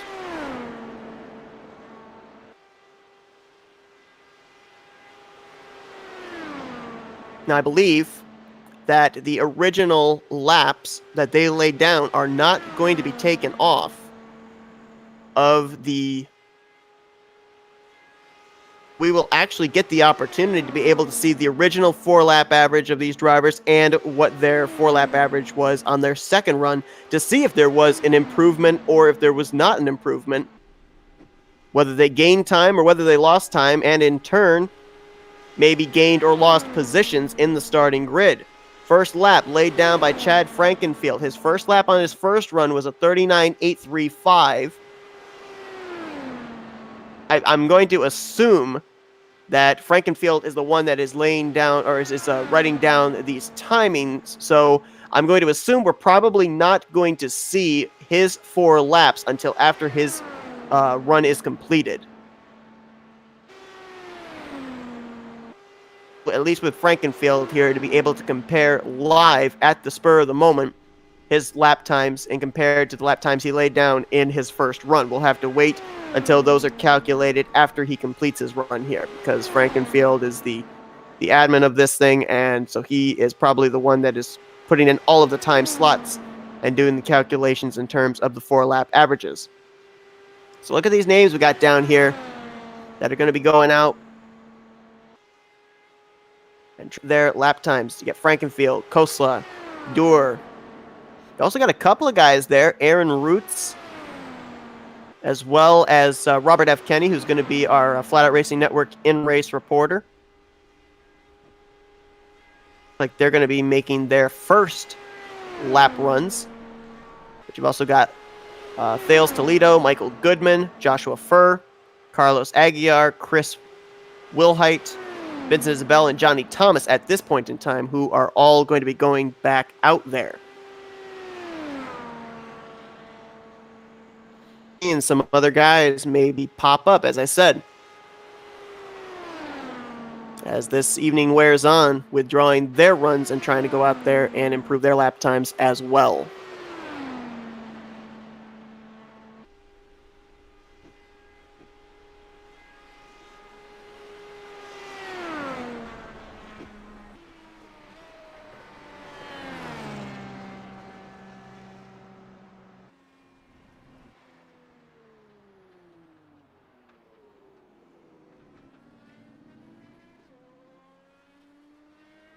Okay, and I've just been notified I did mess up on a name. And I do apologize. It is not Hollenbaugh, it is Hollabaugh. I do apologize. I put an N in there. Giving someone an identity crisis. My apologies about that. So Frankenfield just completed his run. He'll put in the lap times that he laid down, and boy, looks like they were definitely an improvement. 39.658 for his first lap. Second lap came in at a third flat. We looking at a possible new pole sitter right now? Because these are looking much better than Hollabaugh's were. 6.12 for his third lap and a 6.36 for his fourth. And to the top of the board goes Chad Frankenfield. So there was something out there still to be gained. 39.627 is going to be Chad Frankenfield's new 4-lap average. And Pedro H. Gomez has his 4-lap average. So he'll be going out another time as we're looking here at Rishav Khosla. Remember, we talked to him earlier on, and boy, I don't know if I was seeing things incorrectly or not, but it looked like that car really fishtailed off the corner, almost hit the wall. I don't know if he went down to the inside just to try and get some good straightaway speed or what, but that looked like he was having a little bit of an issue. West got knocked off of the top of the leaderboard by Frankenfield, but let's find out if Matt Hollabaugh, as I am hopefully saying his name correctly now, and he'll probably let me know if I am. Let's see if we can get a word with him, see if he might go back out there and try and topple Frankenfield. Hello? Here in the Flatout Racing Network booth, get a moment. Yeah, go ahead. What do you need? First off, I have eliminated the N out of your name, hopefully, for the Thank you. future of this broadcast. But you just got topped by Frankenfield. So, Dang it. do you like where you're at? Do you like where your lap time is? Or are you going to try and go back out there? Well, I'll be real with you. I'm planning on withdrawing my time eventually. I want to try and go out as late as possible because the track is cooling down significantly from the start of the session. It's only going to get cooler and cooler as it goes, so I want to try and get in some runs. I might have one in between now and the final one, but I want to make sure that I get a run out towards the very end of the session because I have a strong feeling that one of the last 3 or 4 runs of this entire session is going to be the one that gets pole. It's just grip is at such a premium. At the start of this thing, it was you could barely go 4 laps flat out. Like that in itself was a challenge. As it gets cooler and cooler, though, you get so much more mechanical grip to offset the fact that the league, the current fixed setup we're running, has negative 6.8 degrees of rear wing, which actually it seems to be providing lift. Like that's not what you want in these things. So you need to get all the mechanical grip you can, and cooler temperatures help out with that. Definitely see how that would be the case. One thing that I noticed with your lap time specifically that didn't seem to be happening with just about everybody else was your lap times were getting consistently faster. And a lot of people that I've been talking to, earlier have been saying that it's really all about momentum. So with that being said, do you think that going out there with the cooler conditions that the lap times will continue to consistently get faster, or do you think that we're going to maybe see a good first lap, it taper off, and then a lightning fast last lap? Truth be told, I wasn't expecting to go fastest on my last lap. I have my delta bar up top, and saw it getting closer and closer. It just stayed green the whole time. I'm like, okay, I accept this. But it's not getting cooler run to run. It's getting cooler lap to lap. And the tires are able to last longer and longer. And as you said, momentum is going to be king. So that's why I'm not sure if you noticed this on the broadcast, but on my outlap, like I've inquired with race control about this, and it's totally legal. But I also do this in official racing, and I plan on doing it in the Open Wheel 500 for qualifying tomorrow. But you can actually, it's not the most realistic thing for iRacing. Hopefully they fix this in the future, but for now I'm going to take advantage of it. You can actually exit the short chute in 1 and 2 on your outlap. You can exit from turn 1 all the way to the outside wall, and as long as you get back to the access road in turn 2, that counts, and you can get so much more straight line speed on your first lap. Like momentum, even on your outlap, that is just, it is imperative that you go as fast as possible. You get to the highest top speed that you possibly can as early as you can, because if you lift even a little bit, you're just not gonna have anything. We're gonna have to see if maybe you've opened the door. Guys that are gonna try and improve their lap time, maybe they'll use the strategy. Here on the broadcast, Rishabh Khosla waived his lap, so he going out probably another time, and we're currently looking at the 32 of Dustin Doer. One last question I wanted to ask you. You mentioned about the fact that they've lowered the rear wing. I've heard a couple people mention there's a bit of a tailwind out there. I'm seeing a lot of drivers seem like they're scared to go down to that white line going into the corners. Is that because of the fact that they're afraid the car is going to come out from underneath them? With the way you're saying, it kind of feels like there's some there. Well, there is a tailwind going. Oh, it seems like I heard skid marks on the track. I'm not live on iRacing right now. You might want to. Did someone crash? I believe, yep, the 32 of Dustin Doer has had an issue here, and he is going to go off track. He has waived his lap time, so that'll send the 77 out, but continue. Yeah, that's unfortunate for him. He'll get another run in, though. It's not going to be too huge of a deal for him. But anyways, yeah, turn 1, there is definitely a tailwind. You got to be careful of that. But if you really, it's just with how little rear wing there is. You're right. Yeah, it can be difficult to get all the way to the bottom without wearing your tires or just killing momentum. Because if you turn the wheel too much, not only is there a chance that you might get loose with how little rear wing we have, but you'll just scrub your front tires. And when the tires aren't going in the direction you're traveling, when they're just a little bit off angle, that's just that you're just scrubbing speed, and you don't want to do that. You want to turn the wheel as little as possible. It's kind of a combination of, I want to hit this apex, but I also don't want to turn my wheel. So you kind of have to. It's a balancing act. I mean, I've definitely come to realize that you're almost in less control than you realize with these open wheel race cars, and so you almost kind of have to baby into the corners. So that makes a perfect sense that you wouldn't necessarily attack the apex for fear of maybe having a little mistake. And a lot of people have mentioned too, you make a mistake, it's very difficult to make it back up, not only in just one lap, but in the following laps for the remainder of the run. But yeah, so right now, currently you and Frankenfield sit there in the 39.6s, so we'll see if you've got anything for him later on here, and best of luck with that. Thanks for talking to us. Anytime. Thank you for having me. Keep up the good work.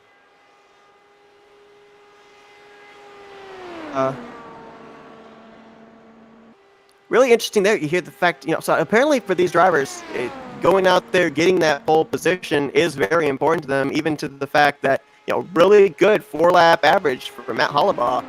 You got a 39.657, and he's still considering going out there and seeing if he can best Frankenfield for the pole position. Also interesting, too, the fact that saying some cloud cover is coming in. So we may end up seeing a lot of these guys that went out early, that were running in the 40s, running in the 39.9s, 39.8s. We could see their lap times possibly pick up. But as you saw, Rishabh Khosla, he waived his run. Dustin Doer, he waived his run, so they will be going back out again. John Poole III, he mentioned that he was possibly going to withdraw his lap. He has done so. So those guys are back in the queue. We also have another guy that's going to be in the queue as well that will be going out and making his first run along with Robert Kenney, and that is going to be Ben Fuller. And at the 77 of Thales Toledo, his first lap on his original run had another person withdraw. And I'm not certain who it was. The other monitor had an update. I think it was actually updating with John Poole III. But as we look at the 77's first laps, he was running in the 39.9s, 40.1s. Look at these lap times now. 39.784, 39.705, 39.799. He crosses the line, completes his fourth lap. 39.836. That improves him up to a 39.781 four-lap average. And that puts him up there with drivers like Chris Stouffer, John Poole III, Cash in the 39 improved there.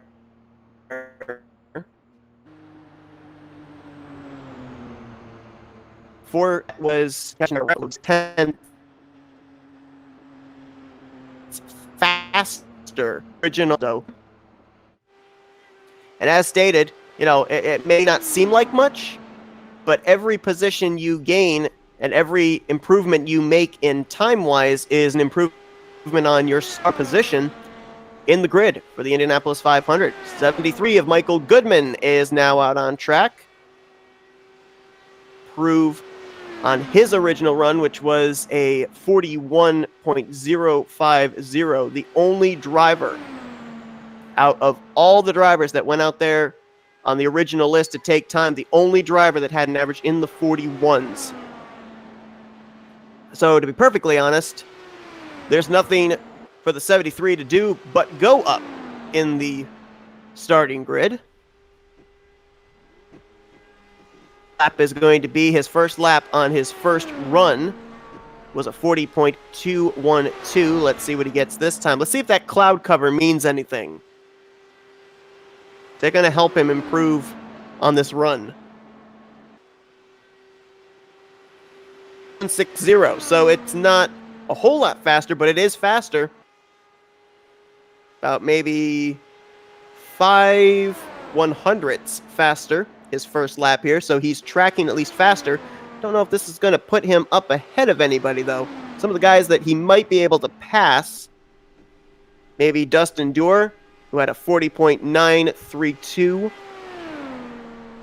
be one of the only ones that maybe, just maybe, Michael Goodman could pass. Rishav Khosla maybe as well, dependent on what his lap times look like here for his second, third, and fourth laps. That's all they want. They just want to find themselves ahead of maybe one or two other drivers. One thing in these qualifying sessions, too, it can affect you mentally. People, well, you know, you go out there, you go fast, you turn left, you keep the car ready, you keep the car straight. That's all you have to do. No. You're out there trying to think each lap, what can I do a little bit differently? Where can I gain a little bit more speed? And it can mess with your psyche. 40.034 is going to be his second lap, and his comparison to his last run, that was a lot better. That was 0.6 faster, his second lap, than his original run. So that was a lot better. Third lap, 40.258. Compare that to a 40.450. So he is running infinitely faster. And he right now looks like he could be somewhere in the vicinity of being close to Rishav Khosla. Remember, Khosla still has to go out there and put down a second full four-lap run. Crosses the line. Let's see what he gets. A lap. Compare it to a 42.893, and he hits a 40.220. 40.168, just a little bit slower than Rishav Khosla, but much improved from his 41.050 now to a 40.168. So good job there by Michael Goodman. That's actually going to bypass him past Dustin Dewar, at least for the moment, on the running order. And Joshua Furr is going to be the next one out on his second run of the day. Joshua Furr's first run was a 40.050.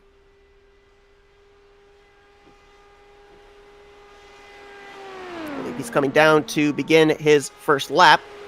And so to go back to what I was mentioning about the fact, how qualifying can affect you mentally. And, you're thinking about so many things of how you can improve your speed, as it looks like the 77 is going to go out there a third time. He's withdrawn his second 4-lap run. And so a lot of these guys have to, they have to look at their competition. They have to look at the lap times they're capable of making and think, okay, I may not have a car that can start on the pole, but I know that I have a car that can start here in relation to the other drivers around me. I mean, maybe you have to shoot for 10th place. Maybe you have to shoot for 15th place. But you can't set your goals too high, because that's when you start making mistakes, especially in something like a qualifying session where even the slightest little mistake can end up ruining your opportunity. And it looks like both the 77 and the 73, Toledo and Goodman, have withdrawn their laps. They think they can do a little bit better. The point here where we're going to have to start scrolling down to be able to show you guys these lap times that these drivers are out there putting down. 02 of Matt Hollabaugh has withdrawn his lap, so Frankenfield better watch out.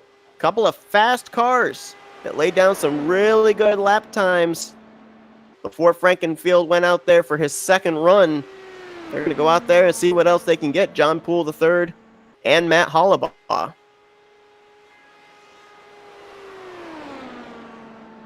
Chris Stouffer is not in the server, so I think he has laid down the lap time that he wants to lay down. So it looks like he will stay with 39.783. Take a look at these laps laid down here by Joshua Furr. 39.684, 39.634 for his first two laps. Tick off of Chad Frankenfield, but they are certainly an improvement over what he was laying down earlier. Earlier, he was running 39.8s, 39.9s in his first two laps.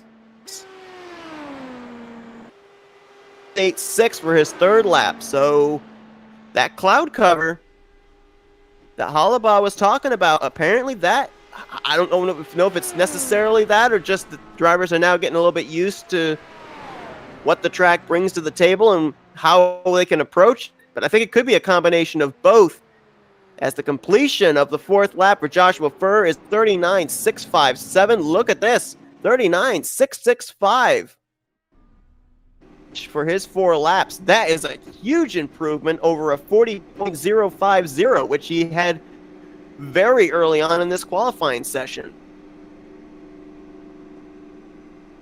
Gonna have our in-car reporter for the Indy 500, Robert F. Kenny, now taking to the track. This is going to be his first time on the racetrack, his first 4-lap average attempt.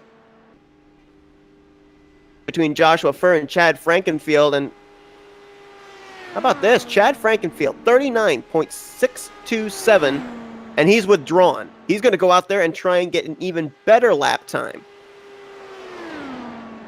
Behind was Joshua Furr. I have John Poole III, Hollabaugh, Frankenfield. They're going to go at it again. Joshua Furr might go out there again too, because I mean that was pretty good 4-lap average. If he can get a little bit more out of his machine, he might have something to say about the pole position.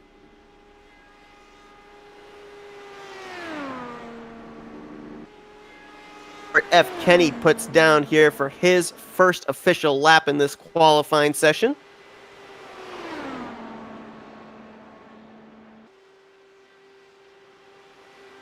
Robert F. Kenny is driving in the number 34. We don't have a number after his name on the timing and scoring over there on the right side of the screen, but he is in the 34 car. And we'll have more drivers that are going out there for their second attempt, including Aguiar, Wilhite, Isabella, Thomas, Gomes, Rishav Koslaw going out for a third time. first run, and he waved off his second run. 39.739 and a 39.687. The first 2 laps laid down by Robert F. Kenny. They aren't pole winning material, at least right now, but they are up at least in the conversation. We put him up in the vicinity of the top 5.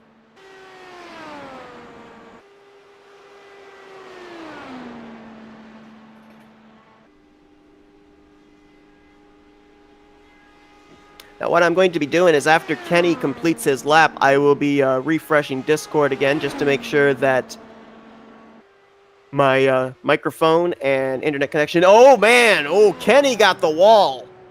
And I think he's going to wave this lap time.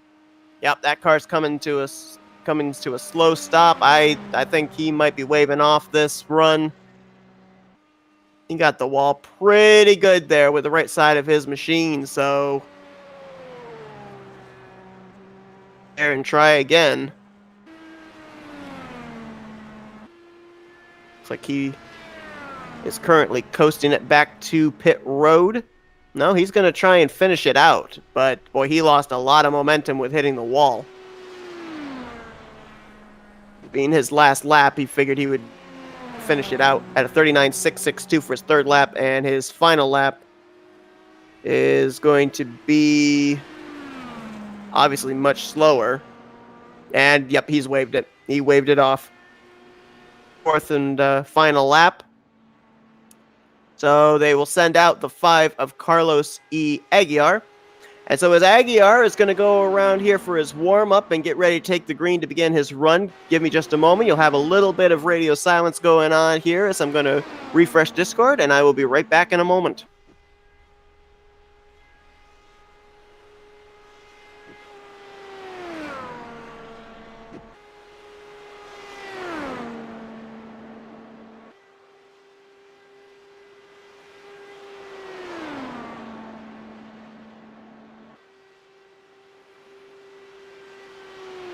There we go. We are back. Also, apologies for having Discord pop up there in front of the timing and scoring, but I wanted to make sure, at least on the broadcasting monitor, that I made sure Discord knew that I was still here, so that way it does not randomly decide to kick out the account that has this broadcast going on.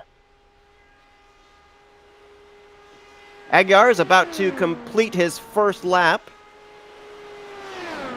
His first lap on his last run was a 39.985. This time, let's see how much he improved or maybe stayed the same. His 4 laps on his last run was just a tick over a 40-second flat. It was a 40.001. He completes his second lap to find out what the first and second laps were.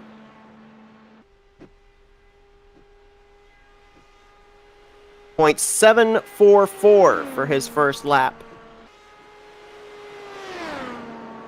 And that is infinitely better by 0.2, more than 0.2 from his previous first lap, 39.716, his second lap.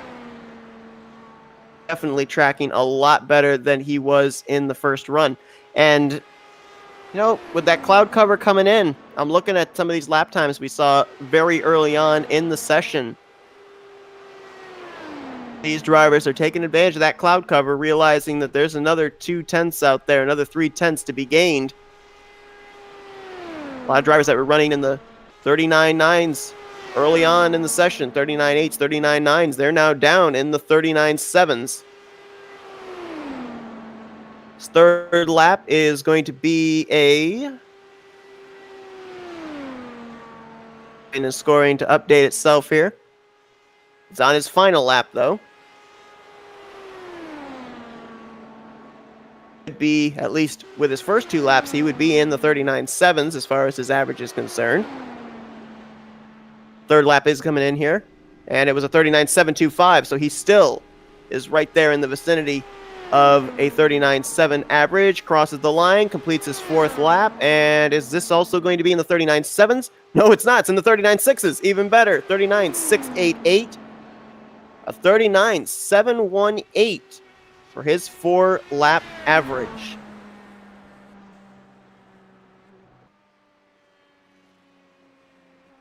Now, one thing I'm going to do here, not on the broadcast, but I'm going to try and figure out. Guess sent me a message on how to be able to see how the scoring was.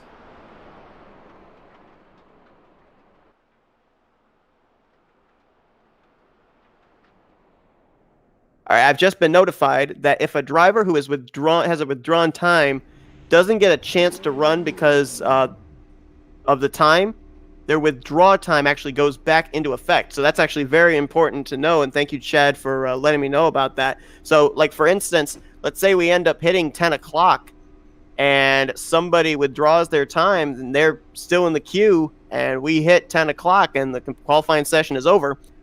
It would resort, I'm assuming, back to their original, or to the last withdrawn time that they had. So that's actually really important too. I mean, we still got about an hour and 40 minutes for these drivers to be able to go out there and improve their lap times. But when we start getting down towards the end, considering, did I want to put myself there in the queue or not? Which would make sense, too, with drivers maybe wanting to go out there and continue to try and improve their laps, because, you would probably want to withdrawn 39.7 rather than a withdrawn 39.9.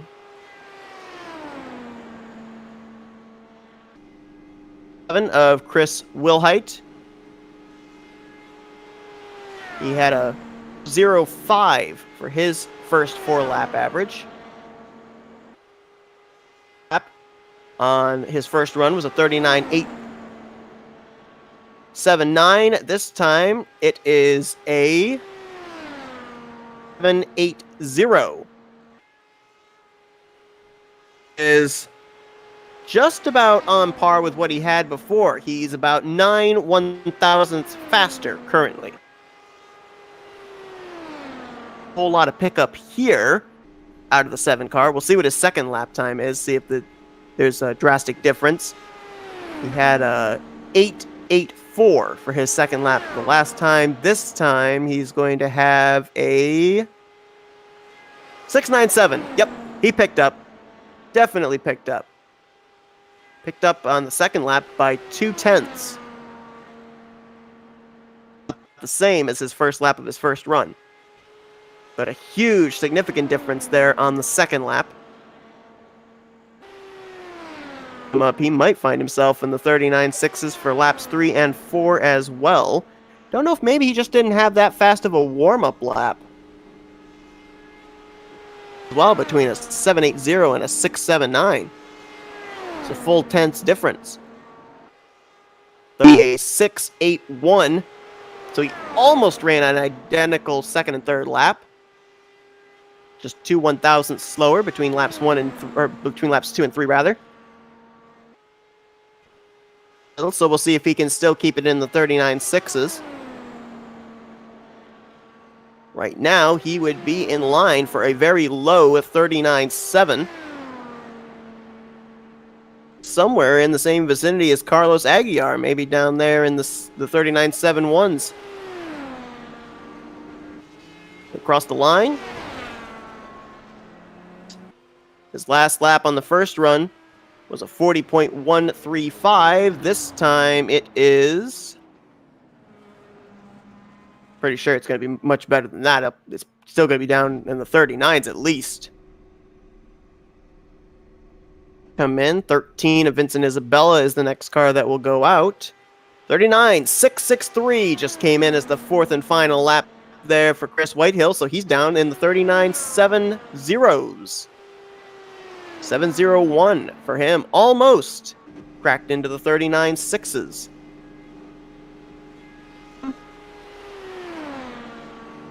Three tenths faster than his first 4-lap run. For his second time, trying to improve on a 39.960.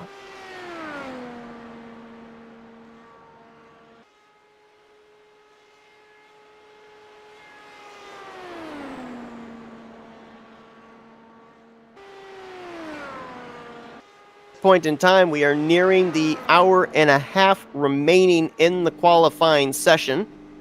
we'll have to see if anybody ends up being added in late. I mean, we saw Robert F. Kennedy get added to the list late.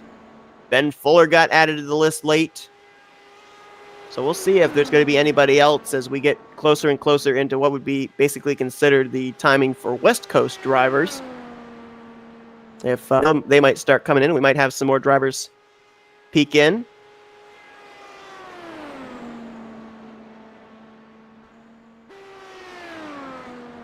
Starting to see as well with the cloud cover, more drivers being more willing to go down to that white line. You look there at Vincent Isabella, he had his two left sides down there.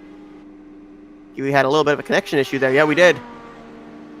Tiny bit of connection issue for the 13. Good news for him is, though, that there's nobody else out on track there. So I don't think that a warping, laggy car is necessarily going to be issues for anybody. Holy cow, boy, the warp. The power of the warp put him in the 39.6s, though. 39.688 for his first lap and a 6.38 for his second lap.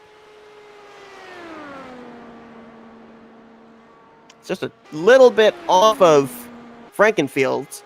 It's about 0.3 slower on both his first and second laps, but this is really good for Vincent Isabella. Huge pickup for the 13 car.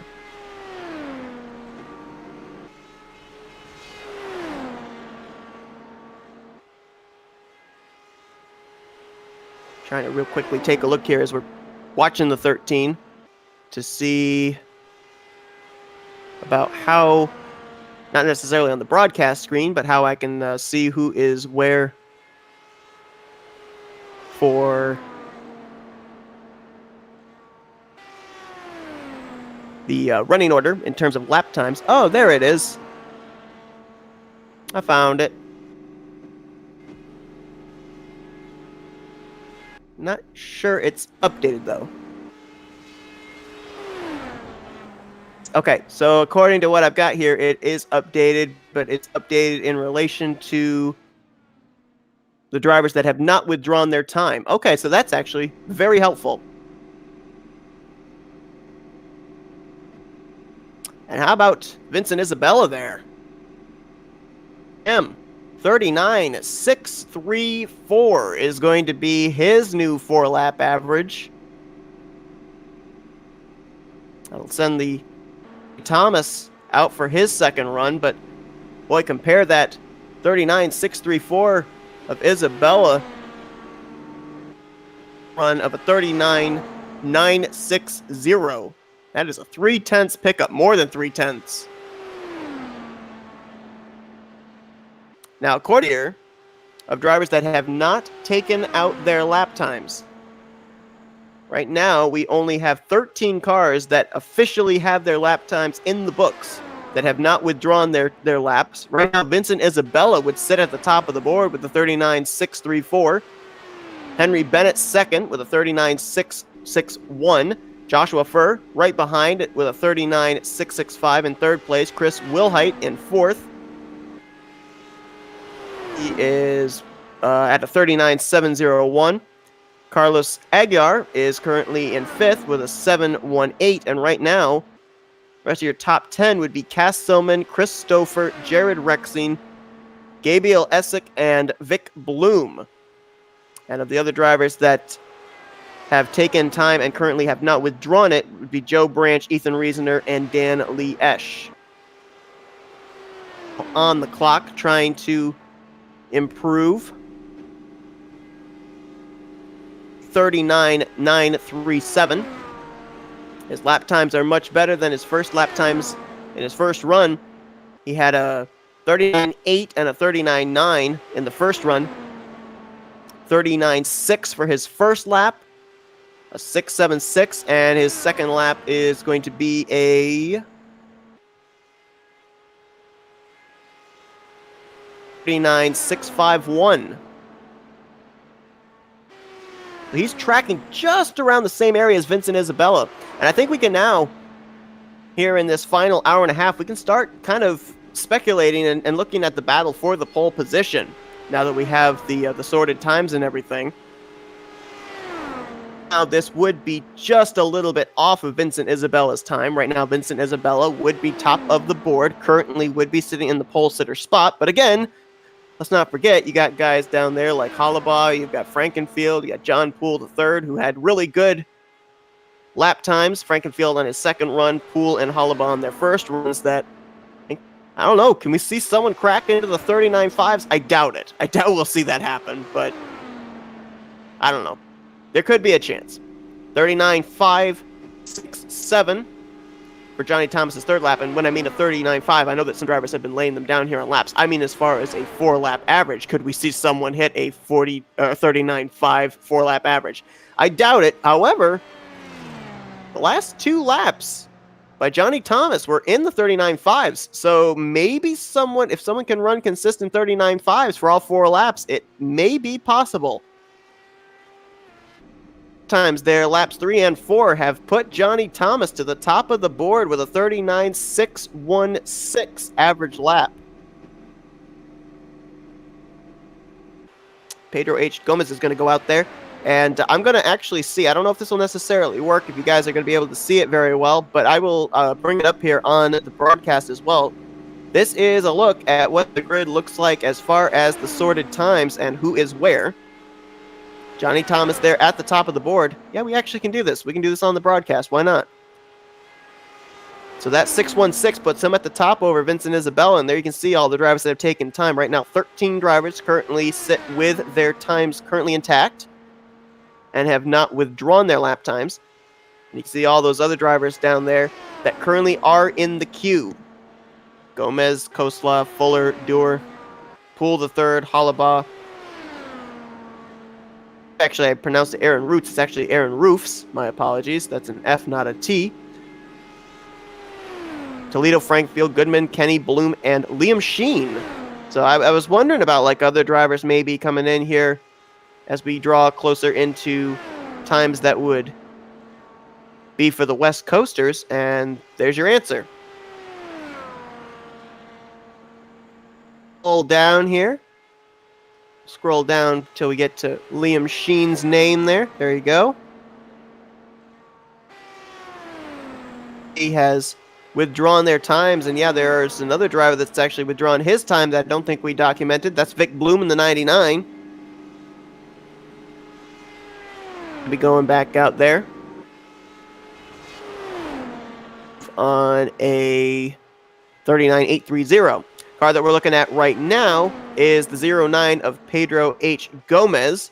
Gomez is trying to improve on a 39.836. I mean, there were drivers that were running consistent 39.8s, 39.9s at the beginning. Just about everybody that's gone out there now, at least for the last 8 drivers, have run either a 39.6 or 39.7 for their first lap. 39.632, a 39.601 for his first 2 laps. Cloud cover is definitely coming into play, I would have to assume. I mean, we are seeing pickups of 2 to 3 tenths from the beginning of the qualifying session to right now. 39.578. Looking very similar to what Johnny Thomas was able to do. 39.6, 39.6, and then he ran 39.5s for his final 2 laps. Looks like Gomez is trying to do exactly the same thing. Oh, he would be en route to taking the pole position away from Johnny Thomas, who just moments ago took it away from Vincent Isabella. Off turn 4, down the straightaway. Let's see if he's going to be able to go in the 39.5s for the second straight lap, just like Johnny Thomas did. 39.567. We got a new driver at the top of the board. And he hit the 39.5 average. How about that? I wondered if it was possible. There's the answer. First driver to do it here today, 39.595 for Pedro H. Gomez. And that is going to put him up to the top of the board. So now things get a lot more interesting, too, here with this. Because, you know, we were wondering about drivers that were up there with good lap times, if they were going to go back out there. Well, I think that the resounding answer now is yes.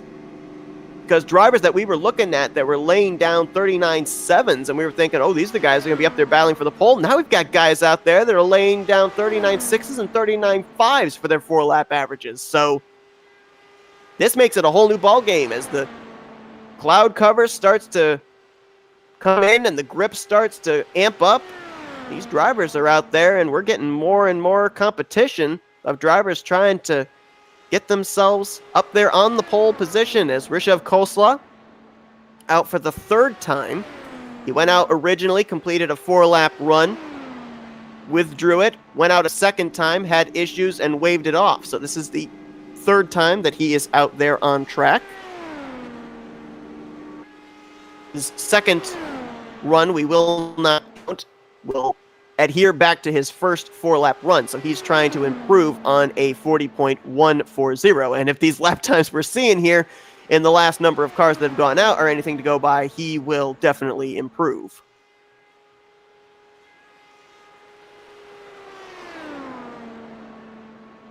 Let's see if he can get down to the 39.6s for his first lap. Last 3 drivers have been able to do so.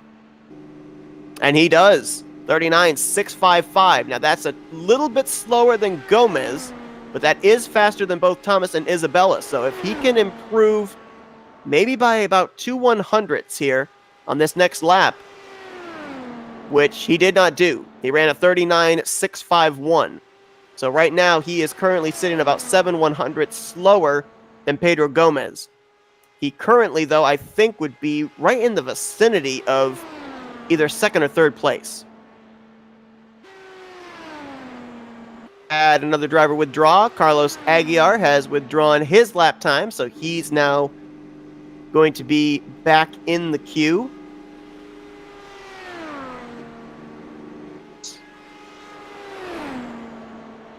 Well, I was going to look and see where he was before he withdrew, but they've already updated the sorted time, so never mind. 6.5 going to be the third lap for Coastline. Now, that is slower than the last 3 drivers that went out there. So right now, I think he would be tracking the 4th position. I think he would be lined up behind Vincent Isabella. Really good lap here, but I think he would have to be somewhere in the 39.53s if he was going to take even third position away. He's going to cross the line. 7.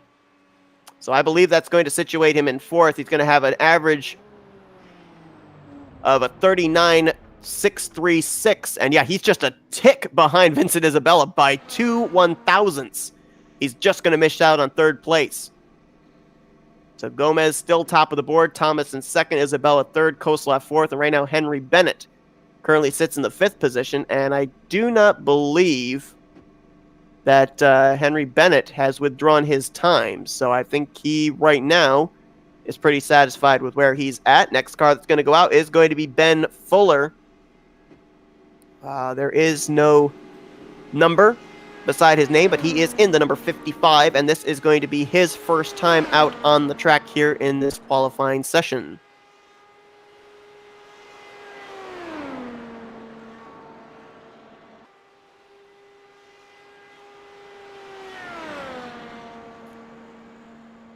I'm Matthew Rodriguez to show the onboard, and so why not? Let's take the onboard here for the 55 of Ben Fuller. These drivers see the lighted dashboard.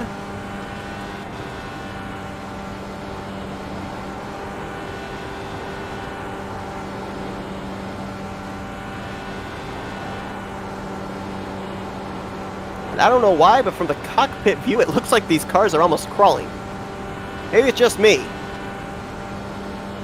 I mean, 39.671, the first lap laid down by Ben Fuller.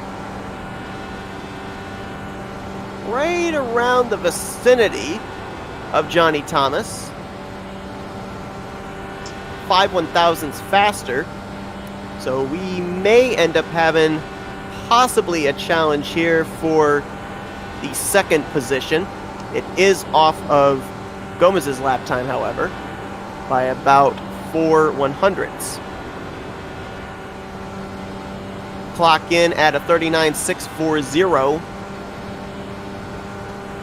And that also is faster than Johnny Thomas. So right now, Ben Fuller, first time out on the track, is tracking in the 2nd position. as things run right now.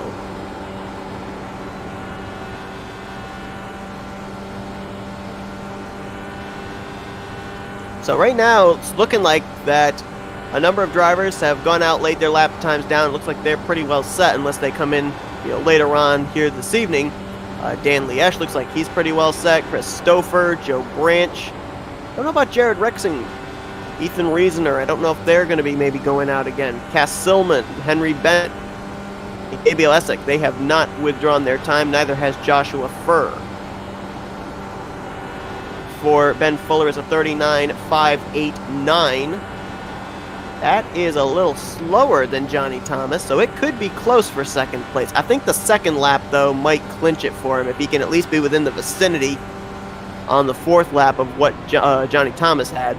Thomas had a 5.69, and Fuller has a 6.06. Ooh, I don't know if he got him. He might be third.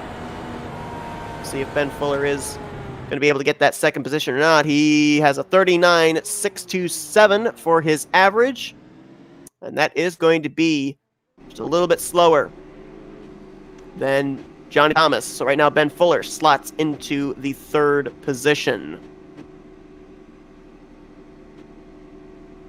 Next car that's going to be heading out, the 32 of Dustin Dewar. We saw Rishav Khosla go out for his third time. Well, the same will be said for the 32. Out on his first run, 4 laps. And he had a 4-lap average of a 40.932. Went out the second time, and as we had our interview with Hollabaugh, he ended up having an issue, spun, and waved off his second attempt. Speaking of Hollabaugh, he's going to be up in just a few moments, right behind John Poole III, who's going to be up next. So we saw that it's possible to hit the 39.5s. Pedro Gomez proved that to us. Now, is it possible to hit the mid 39.5s? There and ran a 5.95. Could we see someone hit somewhere down in the 0.55s perhaps? We'll have to wait and see. First lap laid down by Dustin Dewar is a 39.790. In relation to his first official run, that is way faster. That is 0.4 faster. His first lap on his first time out was a 40.173. We're all in the 41 second lap times. So this is going to be a huge improvement over his original run. In at a 39.747. So he's a jet plane. He's a 747. Has withdrawn. And Isabella, I believe, before he withdrew, was in the 4th position. So he has withdrawn his lap time. Very interesting there. A little bit of cat and mouse going on here with all these guys saying, anything you can do, I can do better.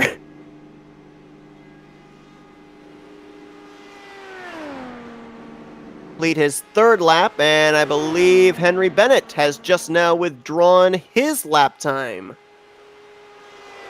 And Bennett was up, I believe, in the 5th position. And Vincent Isabella both have withdrawn their lap times. It's a 39.703 for Dustin Dewar.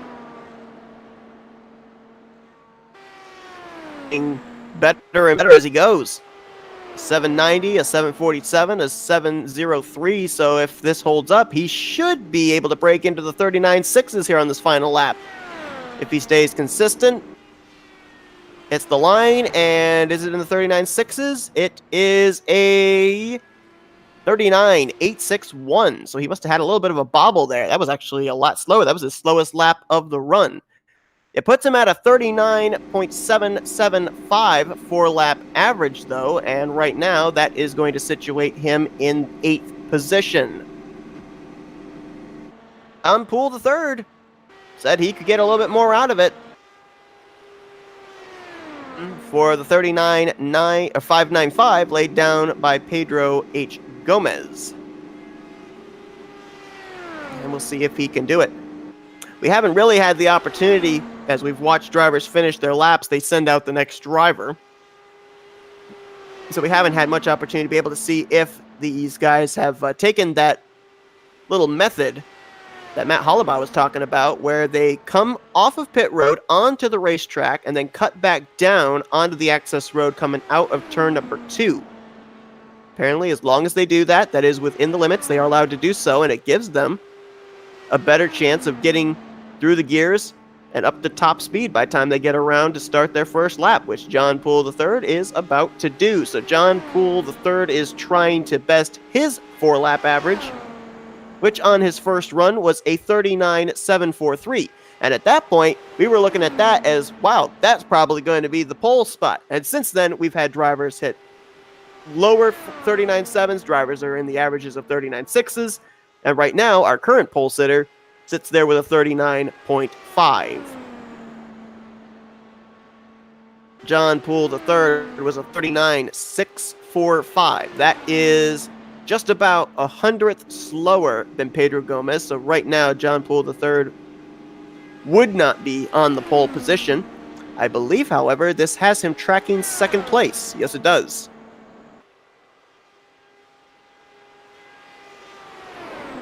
$39.550. Now, that could be interesting. That could maybe have him in the conversation for the pole.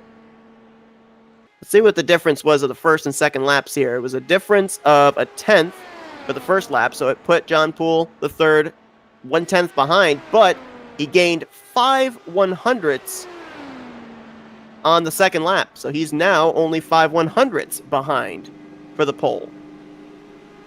If he can gain another 5/100ths here on this third lap, he might be able to take the pole position away in at a 5.76. That is equal with the third lap of Pedro Gomez. So right now, I believe John Poole III, in order to get the pole, would have to run a 39.517, or at least a 5.1 in order to be in the conversation, and it's like he just withdrew off his run. And he did. Not feel he could get those extra 5/100ths. That's going to send the 0-2 of Matt Hollabaugh out there. So John Poole III waves off his run. I'm a little bit surprised that he did that, just based on the fact that whatever he was going to run here on this second run was going to be faster than his first 4-lap average. But it still is quite early on. We still have about an hour and 15 minutes, actually an hour and 10 minutes, before this qualifying session's over. So it's still plenty of time for John Poole III to be able to get back out there. Lap could not pick up that extra 5/100ths. That's all he needed. And he would have topped sitter. Look at the updated times there with the 39.5. Johnny Thomas, Ben Fuller, Rishabh Khosla, Joshua Furr right behind him with 39.6s. Chris Wilhite, Cass Silman, Dustin Doer, Chris Stouffer, and Jared Rexing right now your top 10. And we have still, again, only 14 drivers that have officially kept their times. And somebody just withdrew, because now we're down to 13. Let me see if I can find out. I think it was the 4. Yeah, Joshua Furr just withdrew his time. So now we've got 13 drivers that are on the grid that have, at least at this point, kept their times. Looking here at of Matt Hollabaugh. And right now, he is tracking for the pole position. First lap, a 6.17. Second lap, a 4.78. Are you kidding? Wow. First driver to hit the 39.4s today. And I think right now Gomez is watching the pole slip from his fingers. Right there by the 0-2. See what he gets here. Is he going to run in the 4s again? Can he keep the momentum up? Third lap. A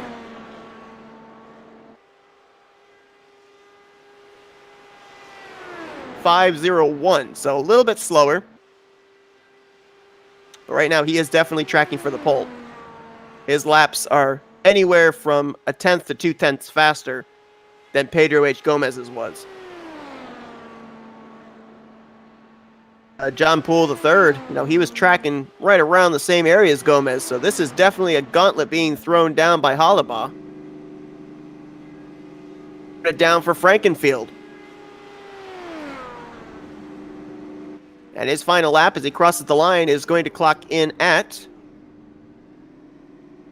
7:08. Exact same lap time he ran on lap 2. 39.519. If we could hit the 39.6s. Then I wonder if we could hit the 39.5s. Then I wondered if we could hit the mid 39.5s. Well, apparently we can hit the low 39.5s because a 39.519 for Matt Hollibaugh. And did we just see the pole position lap time set? I wouldn't count on it just yet. It's still early. Going to take to the track for the first time here. This is his first attempt at a 4-lap average. And as he does that, take a look at the updated sorted times here. And there you see Matt Hollibaugh at the top by just a little less than 9 100ths. Or, I'm sorry, than 8 100ths rather, over Pedro Gomez. Firmly in control of that top spot. But still have Chad Frankenfield down there. Bella, Henry Bennett, John Poole III. A lot of drivers that showed speed as the day went on. Joshua Furr down there as well.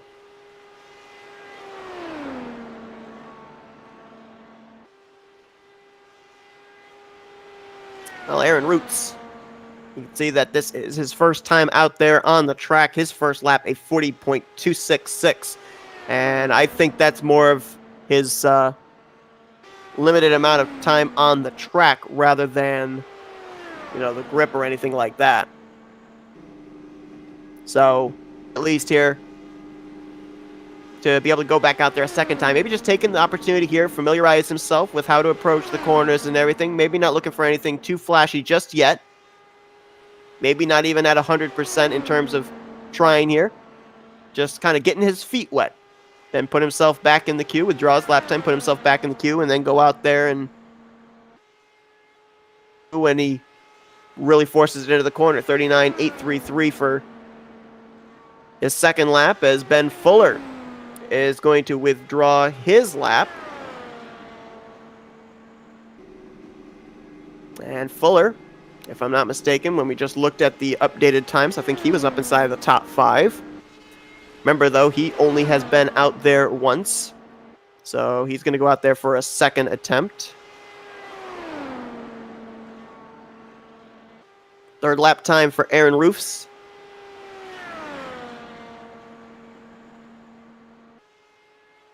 As we're waiting for it to come in.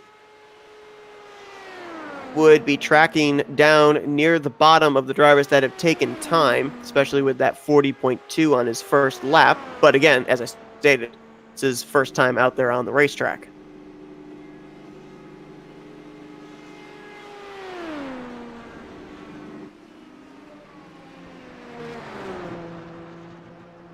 $39.611. That's a pretty good lap time there. Looks like his confidence is building as he makes lap times here. 39.629 for his final lap, so a 39.835 for his average. Right now, 10th of 13 drivers that have officially taken and kept their times. But as stated, still plenty of time to be able to improve, be able to get back out there.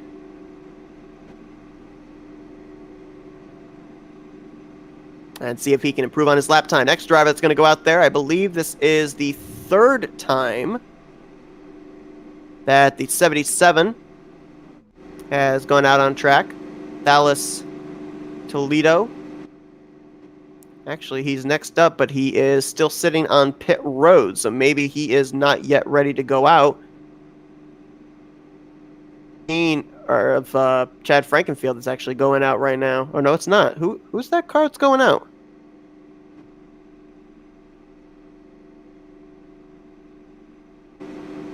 Car? No. Not sure who that is, to be honest. 7 is next on the list, and he is not going out there. So I'm not really sure who that is that's going out on track right now. Oh, well, I just got my answer. It was Liam Sheen actually jumped up there, and he was going out, but I guess his waved off. So I guess the 77 would be next in line. And yes, he's going to go out there. All right, so that was Liam Sheen, who has not yet gotten out on track. He's in the 52.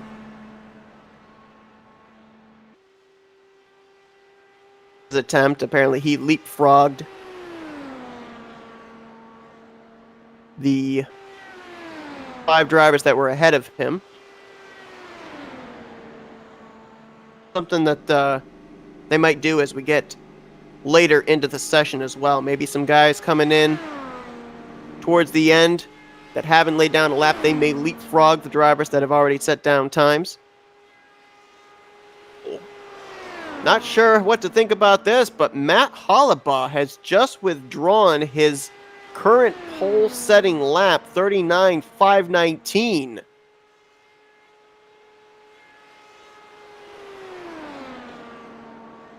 So that's going to be interesting. That's going to put him down at the bottom of the queue. And as things stand right now, with about an hour remaining in this session, that's going to put him around 15th on the queue, behind the car out on track right now. So, is on his 3rd run of this qualifying session. His last run was a 39.781.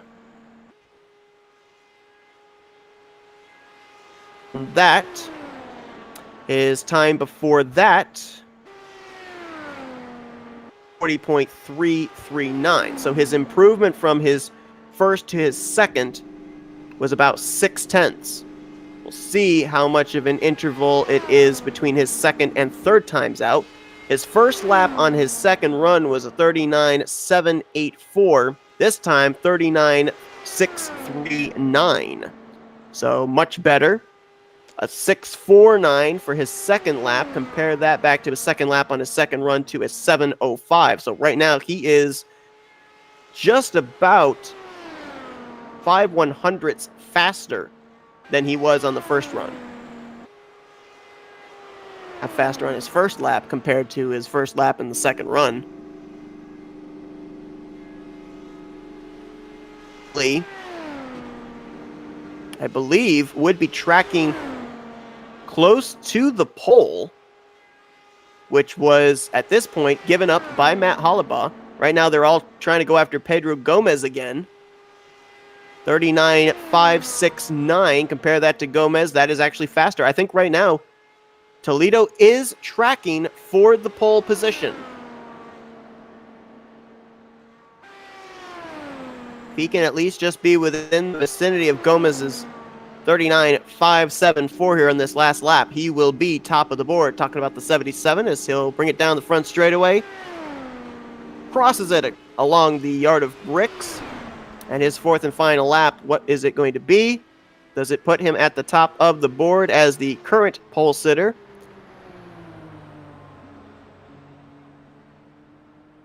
And the answer to that will have to wait, as I believe the guy that would be letting us know that is actually on track. So Chad Frankenfield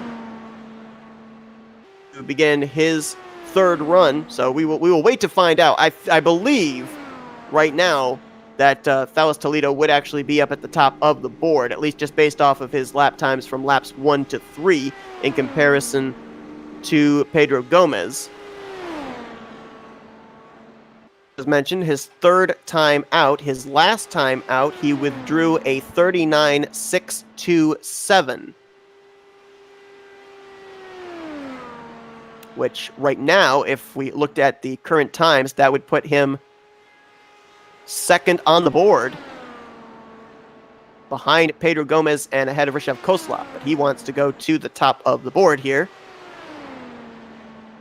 And again, run, we will not see his lap times factor in until after his run is completed. Since I would assume it would be very difficult to type in numbers and drive a race car at the same time. I know, I've multitasked with Enter 2003. It's not easy. Behind him, you got Michael Goodman. He's going to go out for another time. Robert F. Kenny waved off his original run, so he's still yet to make a full 4-lap run. Vic Bloom will be next in line. I don't know if Liam Sheen, with where he's listed, he's right now listed behind Vic Bloom. They had him leapfrog drivers that were ahead of him that had already put down times. I don't know if he still holds that spot in the queue or not, or if he would go. My assumption is he would not, because I see him now actually listed down there behind Ben Fuller. So my assumption is that it would go from Vic Bloom then to Carlos E. Aguilar, or Aguilar rather. I don't know why I want to say Aguilar. Too used to the Aguilar that plays for the Milwaukee Brewers, and whenever I see that name, I just instantly put in the L. Maybe kind of like how I put in the N into Halabaw's name.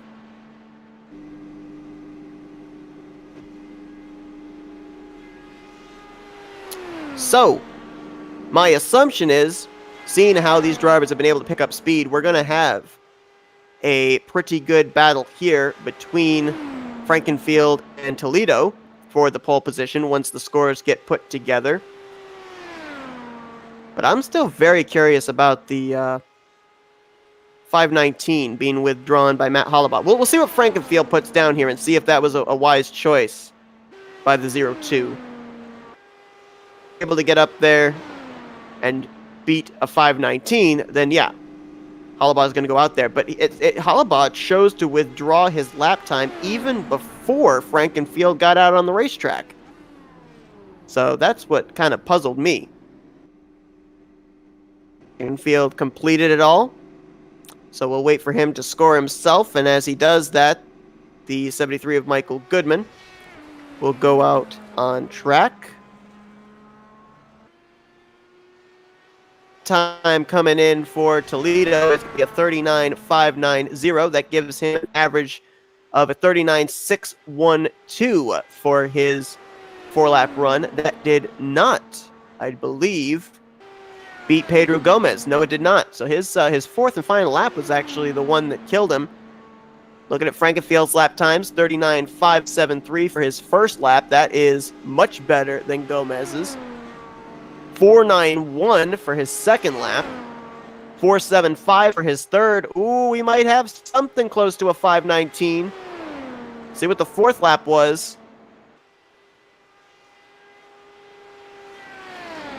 Waiting for it to beat a 39.519, then you know it was a good choice for Hollabaugh to withdraw his lap. Holy cow! 39.498 for Frankenfield, and he withdrew it. A 4.98.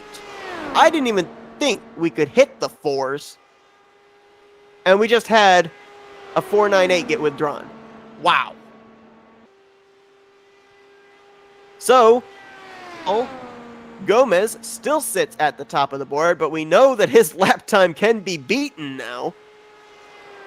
We've seen it beaten by a 5.19 by Hollabaugh, by a 4.98 by Frankenfield.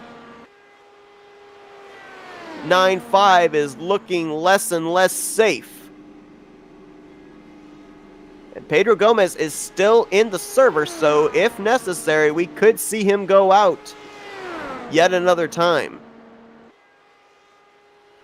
Michael Goodman, third time out. He's trying to improve on a 40.168.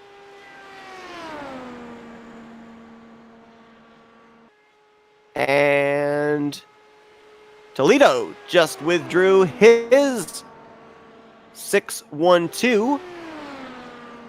Again, look at the comparisons for Michael Goodman from his last run to this run. His first run, he had a 40.160, 40.034. He's down in the 39s now for his first 2 laps here, 39.755 and a 39.814. So right now he is last run, which could pick him up some spots on track. 39.663, nice pickup there on the third lap for the 73.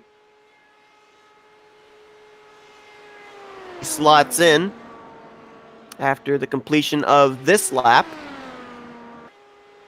Momentum up, see if he can keep it down there in 39.6s, if not maybe at least in the vicinity of the low 39.7s.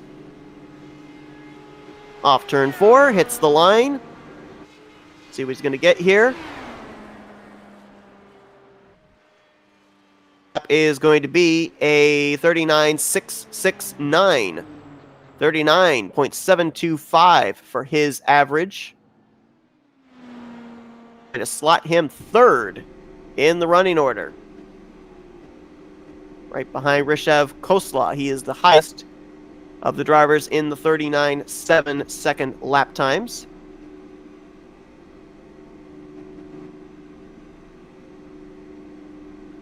Going to head out is going to be Robert F. Kenny, who on his first attempt out there ended up on. We saw him almost complete it, but then he got the wall on his final lap, and I don't think he is currently in the service. Yes, he is. Never mind. There he is. Good. On his first 3 laps. His first 3 laps were down there in the 39.7s, 39.6s, which were pretty good for someone that had just gotten on track for the first time. So now we'll see if he can get down in the low 39.6s, maybe down to 39.5s here. Carry too much speed off the corner and get the wall again. We'll give you a look at the sorted times yet again. And still at the top of the board there is Gomez. You see Michael Goodman slotted up there to third after the run we just saw him put together. But again, like I said, that 39.595 does not look safe due to the fact that we saw a low 5 run by Halabaugh and we saw a barely 39.4 run by Chad Frankenfield. Starting to get into crunch time as well. Let's not forget that this thing wraps up at 10 o'clock. So the clock is ticking. There's 50 minutes actually now left in the session. And drivers have to start making decisions. Do I stick with the lap time I've got? Do I go out there and try to improve? Well, right now, how about Robert F. Kenny? First lap, 39.649. Second lap, 39.573. I think we just had an edit that both Toledo and Frankenfield and Halabaugh have withdrawn their withdrawns. So they're sticking with what they've got. And that's going to change the grid. So that put Frankenfield top of the board with his 39.498. Matt Halabaugh second with the 39.519, and that moves Pedro Gomez from the pole down to third. That was Toledo with his withdrawn. He is now in fourth, with Rishav Khosla in fifth, and right now Michael Goodman, Cass Silman, Dustin Dewar, Chris Stouffer, and Jared Rexing would be your top 10. We've now got 15 drivers that have their times locked in, at least for right now, that have not been withdrawn. And the 16th would be Robert F. Kenny when he finishes this run. His third lap of 39.5 39.542. Fourth lap, 39.529. That's going to slot him with a 39.573, which I do believe is going to put him grid. That's going to pass him by Gomez, put him third behind Frankenfield and Hollabaugh. And that's Vic Bloom in the 99.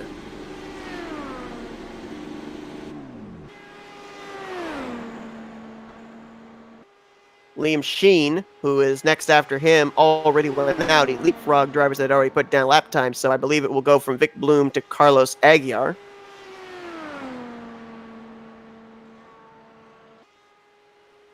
And the withdrawals are gone for Frankenfield, Toledo, and Hollabaugh. However, I still see them there on the queue, so I'm not certain if they are withdrawing or not. They might actually be withdrawing their, or they might be revoking their withdrawals just in the case they may not be able to get back out there. They are still on the queue, though. Oh, we had another couple drivers that have withdrawn their lap times. Chris Stouffer and Dan Lee Esch. Those are a couple of guys that put down their lap times very early on, it looks like, to the end of the queue. Don't know if they necessarily are going to be going out there and running another lap time or not. We heard from Dan Lee Esch that he thought he was going to be done with what lap time he had set down. He's currently not in the server either. And I believe that Christopher is also not in the server, so I guess they're added there in case they come back. Vic Bloom, first lap laid down for him, 39.654. Follows that up with a 39.625. Right now, he is trying to best his first run, which clocked in at 8.30. And right now, his last two lap times have been about 0.2 faster than his last run.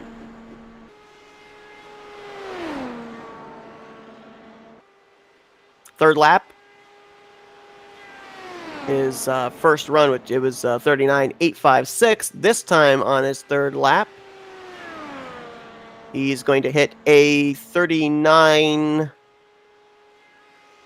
Oh yeah, I think that's a lot better. That's a 0.4 of a second difference. Not be tracking for the pole, but this could be for, if not second, third place. Flying. His final lap score is going to be a 39.526. That is a 39.575. That's just behind Robert Kenny by 2 1,000ths. So that will slot Vic Bloom currently into the fourth position. With the Liam Sheen machine. Wow, that's interesting coming off the tongue. The Liam Sheen machine going out earlier and waving off his run. It will be the 5 of Carlos Aguiar that will go out next.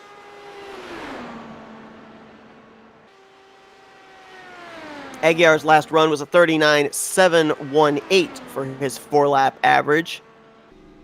And he ran all of his lap times in the 39.7s with the exception of his last lap, which was in the 39.6s. So if he can improve by even 1/10.5, we could have him up inside of the top 5 here. And I'm noticing now, as the run goes on, drivers are more and more braver, having more courage to go down and put those left side tires down either on or even below the white line in the corner. You saw it right there with Aguiar. Let's see if he does it here in 3 and 4. Yeah, you can see right there.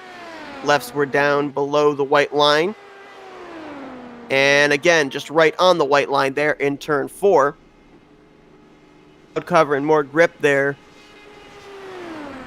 More trusting of that lower area. Let's see what Aguiar has here. That looked like a pretty smooth lap. Let's see what he clocks in at for his first lap here. 39.708 is faster than his first lap on his last run, but it is nowhere, at least now, right at the moment, in the conversation of the pole.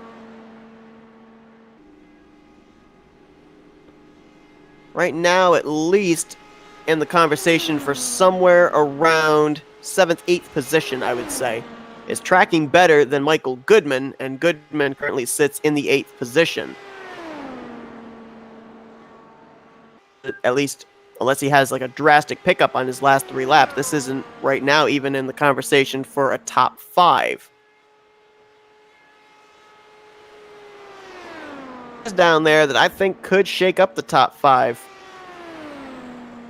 Vincent Isabella, Henry Bennett, John Poole III, Joshua Furt, even Johnny Thomas. They were all really fast on their last runs. And that was what fast was back then. It's increased even now.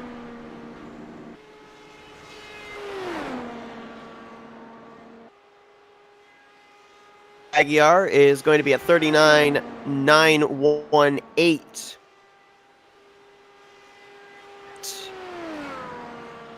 Is going to be slower than his last run's second lap.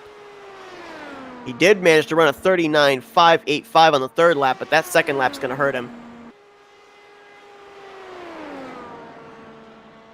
I'm not even certain that this run is going to be faster than this last one. This may be slower. And remember, with going out there, he would have to adhere to his slower 4-lap average here. Some spots in the grid. Let's see what his final lap came in as, and it was a 39.616, so he's going to have a 39.707.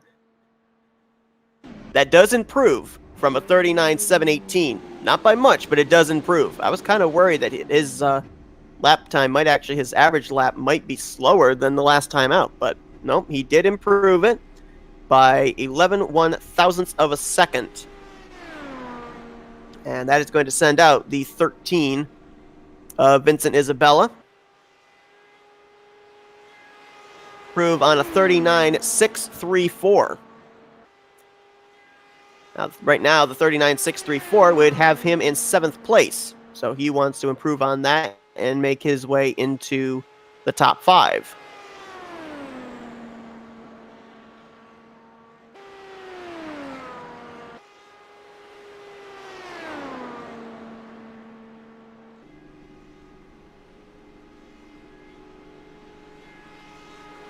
First lap on his last run was a 39.688. We just had, I believe, a withdrawal, and it just got taken away. Looked like Pedro Gomez was going to withdraw his lap time and go out again, but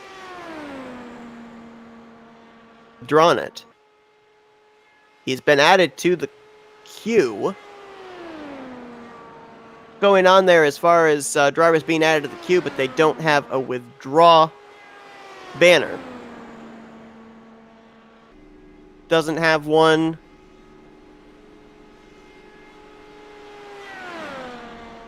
Neither does Frankenfield, neither does Hollenbaugh. I'm a little confused by that. Rishev Kosla is down there as well. And he doesn't have a withdraw banner. So I'm a little confused about that. It might be the fact that as we're nearing towards the end of this qualifying session, these guys might be putting themselves in the queue. But if they can't get out there on track, then they're still having their last run to be able to fall back on.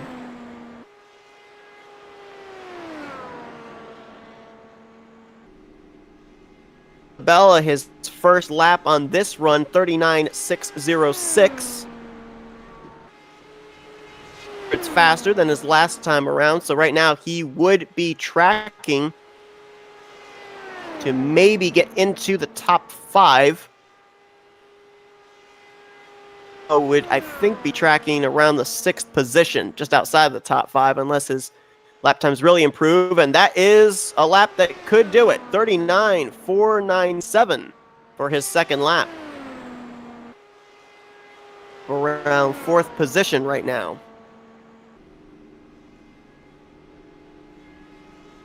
It was a 5.25. 39.525. 4.97 was his 3rd lap. So this is tracking good for him to make it into the top 5, at least right now. 39.499. That's a 39.532. His average. Real quickly, I'm pretty certain we're going to look here at the 12 of Henry Bennett. I think that puts him up into the 3rd position. It does. Puts him up past Robert F. Kenny by about 4 100ths. And behind Matt Hollabaugh by only 2 100ths. Closer and closer. I mean, we talked about at the beginning of the broadcast, the lap times were going to be close. Well, just how close? You take a look at 2nd down through 17th. They are separated by only 3/10. And at a super speedway, you know what 3/10 looks like. That's basically 2 cars crossing the start-finish line with one's front bumper right next to the rear bumper of the car that they're battling. That's how close they are in terms of time here. And I think as we get further and further here towards the end, I think it's going to continue to get even closer. So we're going to see more names, I think, popping up here into the top 10, up even into the top 5.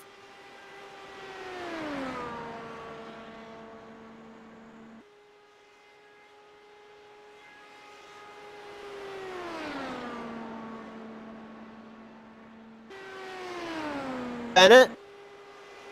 And the 12 car we saw lay down a really, really good 4-lap average on his first run. 39.661 was his first attempt out there. Right now, in terms of where the lap times are, that would have slotted him in the 9th position, trying to improve on that. Times to start with, 39.561 for his first lap, a 4.64 for his second lap. Compare that to his first run when he had his first 2 lap times at a 6.87 and a 6.76.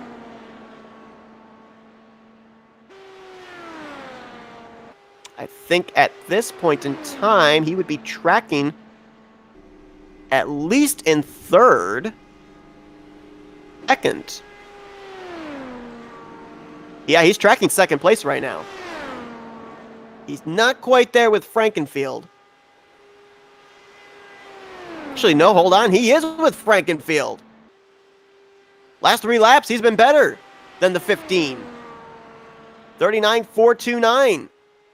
Right now, he's got, if my calculations are correct, he's got about 9 100ths in the bank on this final lap. We're looking at another driver that's going to jump to the top of the leaderboard, and this is going to be another 39.4 lap average if he can complete this 4th lap. Got to beat a 4.52, crosses the line, 39 what?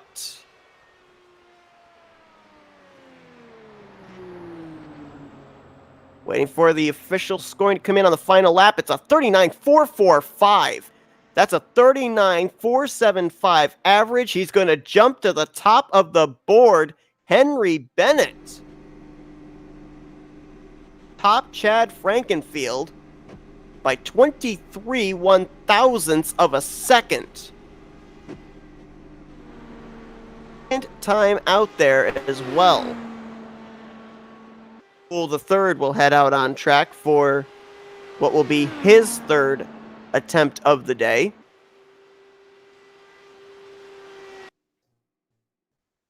We mentioned back on his first run how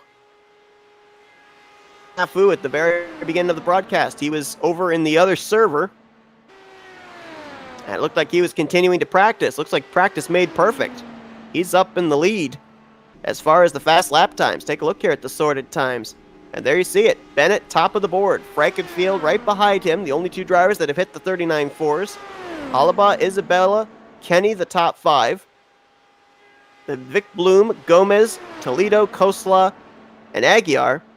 And bear in mind that Frankenfield, Hollabaugh, as well as, I believe, Gomez, Toledo, and Kosla are all down in the queue. It's out as well.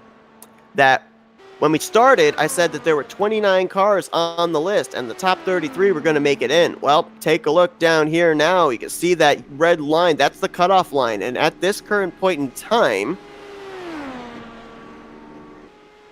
oh, no, they've got the other drivers added on. So I think at this point in time, I don't think anybody's eliminated out yet, because you got 2 Frankenfields, you got 2 Halabas, so it's counting the drivers that were in the queue as well.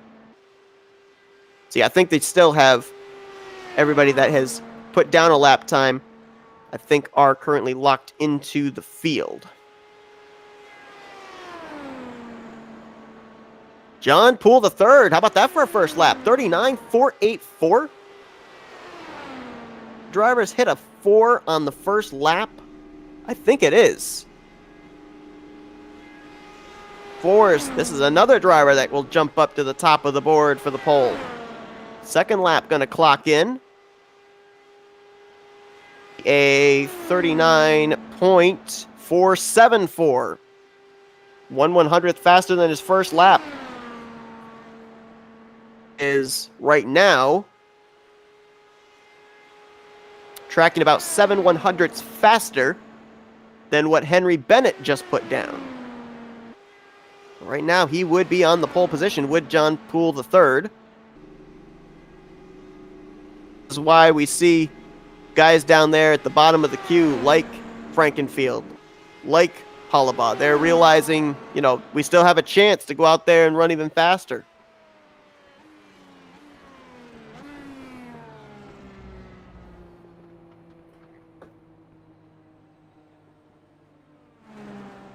Third lap going to come in, and did he just withdraw it? Oh, he did. He withdrew it. No, he didn't. Okay, I'm sorry. The lap times didn't come in. I thought he withdrew it, and I was thinking, why would you withdraw? He did not. It's going to be a 4.74 and a 4.83. That is a 54. I think there's a little bit of a problem with the scoring. I think it should be a 39. Or at least. And now it looks like there's... Oh, I'm a little confused. I think the scoring's wrong. On John Poole III's lap. There we go. Now it fixed itself.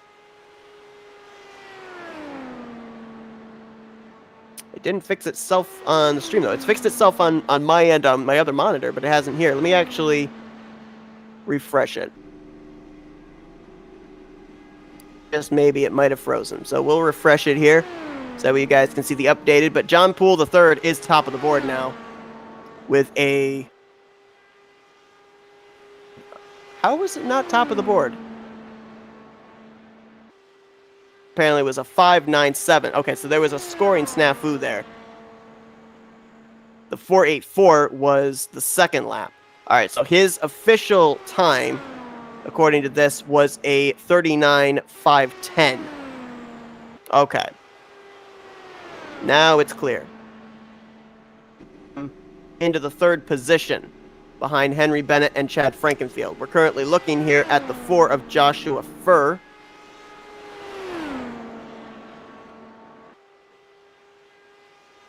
Was up there inside of the top 5 before he withdrew his time, so we'll see how he's able to improve. His last time out, he was a 39.665. That would have slotted him in the 11th position right now. He will that. 39.565 his first lap.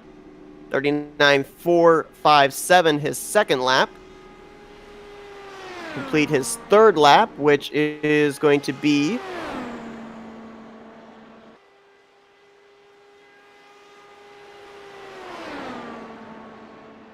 here. Right now, he's tracking pretty good than John Poole III was, so this could be maybe a challenge for second. 4.38 was his third lap. And this is tracking better than Frankenfield. I gotta look and see if this is tracking better than Henry Bennett, though, and it is in the same area. I think he's just a little off. I think he might be off by maybe 3 1,000ths. Depends on this last lap. Can he get it faster than a 4.45 on his last lap?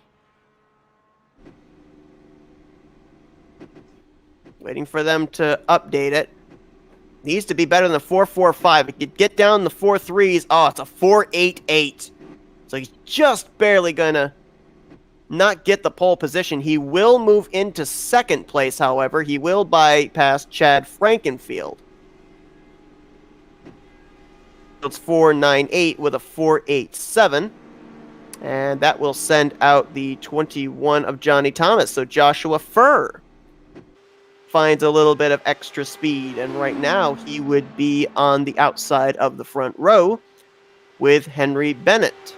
So now we have had 3 drivers have their 4-lap average in the 39.4s.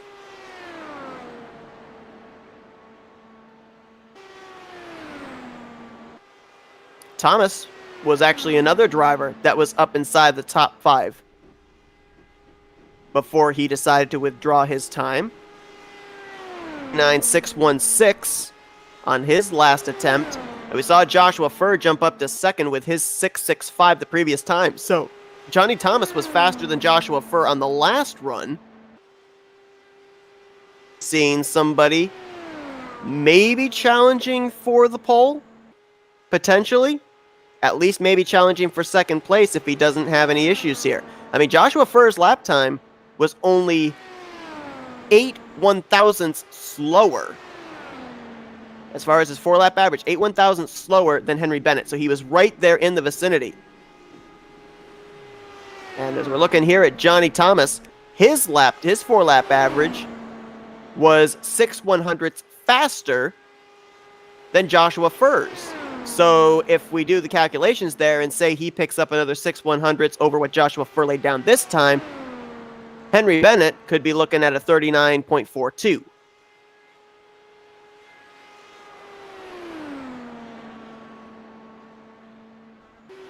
Lap is a 39.574, however. That is slower than Joshua Furr. His second lap is also slower at a 39.470. So this will not put him even in a second place. We'll see if this puts him in the conversation, at least for third. He was 1,000th slower on the first lap to Frankenfield, 2 100ths faster on the second lap. So right now he would be tracking for the third position. And this would drop Frankenfield down to fourth. Frankenfield will hold on to the third position. Going to be waving off his run will be Johnny Thomas.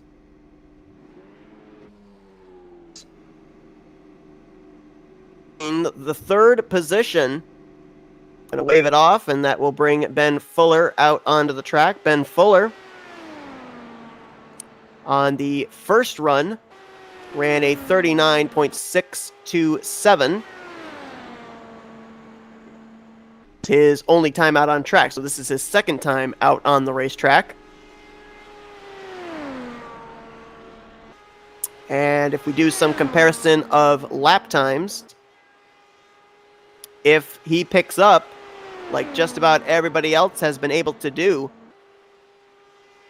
so right within the same vicinity as Chad Frankenfield, because Frankenfield, on I think it was his second attempt, ran a 39.627. And obviously we know right now he is up there in the third position as far as the starting grid goes. So Ben Fuller could find himself up in the top 3, maybe challenge Joshua Furr. But right now, you know, if he's able to pick up like others before him have been able to, he could find himself also up there in the 39.4s as far as average lap time.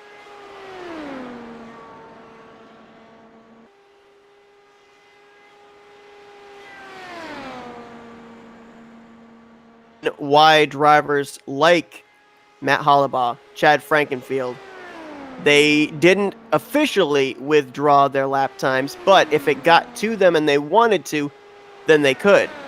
Because right now, Frankenfield and Hollabaugh, who were 1 and 2 not too long ago, now find themselves 3rd and 5th on the running order.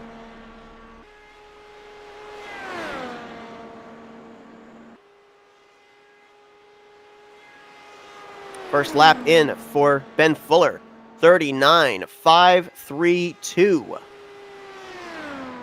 That, I believe, if I'm not mistaken, is actually faster than Henry Bennett's first lap. Yes, it is, by 3/100ths. So yeah, Ben Fuller is currently looking like he could put himself at the top of the speed charts if he keeps up this run. Have 3/100ths over Henry Bennett. Let's see if he increases that here on his second lap. Second lap for Henry Bennett was a 4.64. Fuller with a 5.16. So right there, he just lost 5/100ths. So he is now 2/100ths behind Henry Bennett. Right now, he would be tracking for the second position, however, as he is just a little bit faster, I think, than Joshua Furr. Actually, no. He's actually a little bit slower than Joshua Furr as well. That second lap hurt him.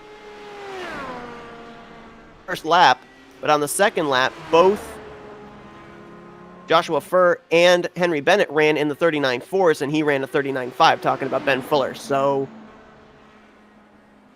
it could maybe put him in the average of 39.4s. He just ran a 39.4 flat, and I think he just...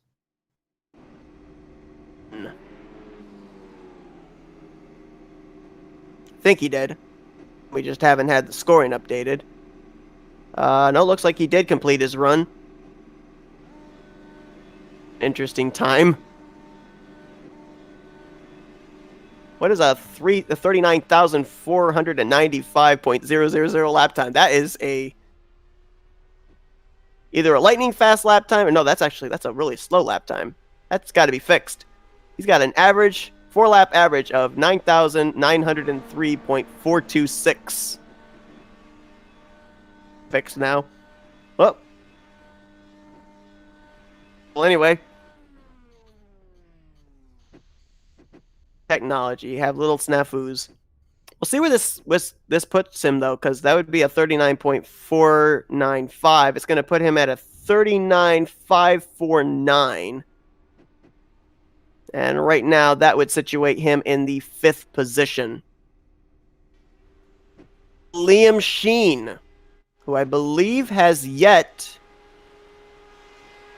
to put down a lap, at least a 4-lap average.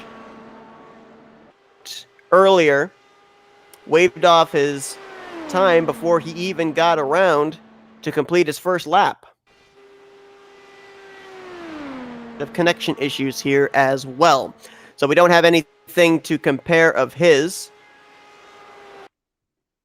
We are officially starting to see the withdrawals coming in. Rishav Khosla has officially withdrawn his lap time.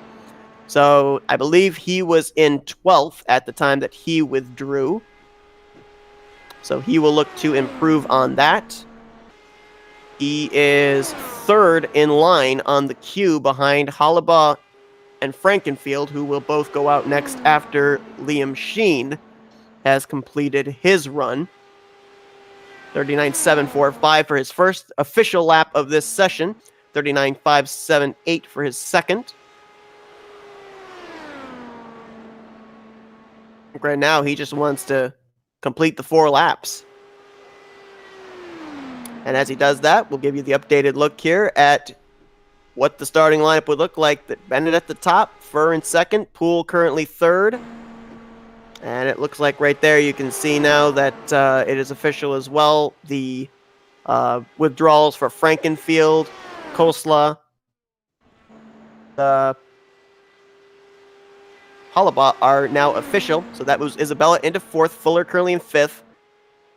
Kenny is 6th, Vic Bloom 7th, Gomez in 8th, Toledo 9th. And right now, Will Height is in 10th, but we've still got a number of guys down there that still are going to try and put down some lap times. I think Gomez He's down there in the list. I don't know if he's going to take the opportunity or not. Yet another lap time, or if he's going to be satisfied with where he's at. Lap times are completed for Liam Sheen. No, actually, he just waived it. He completed his 3rd lap, did not complete the 4th lap. He is yet to complete an entire 4 laps. In session as now Matt Hollabaugh will head back out. His last run, Matt Hollabaugh clocked in at a 39.519, which right now, with the way everything is running, would have him slotted in 4th. But he wants to join the club of the drivers that hit the 39.4s.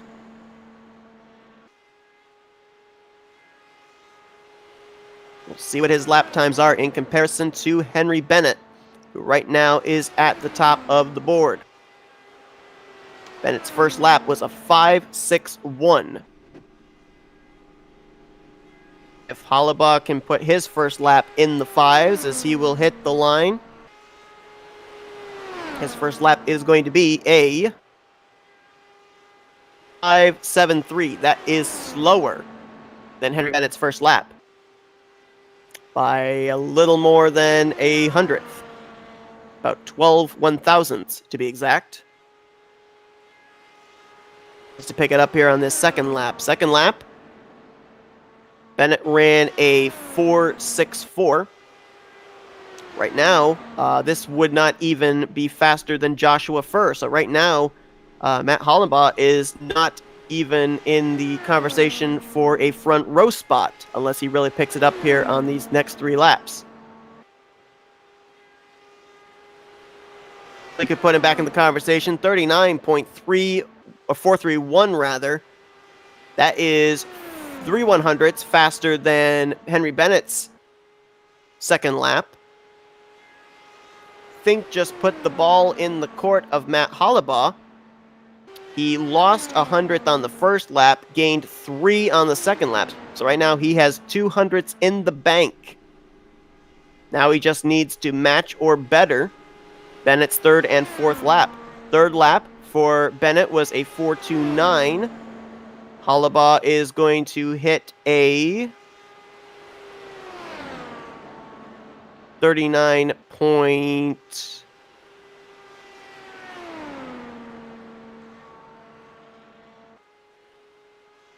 Waiting for it to come in here. The vicinity of a 4.29, then he could very well be up there at the pole. Looks like maybe they're waiting for him to come around and complete his 4th lap before they put in the 3rd and final lap times.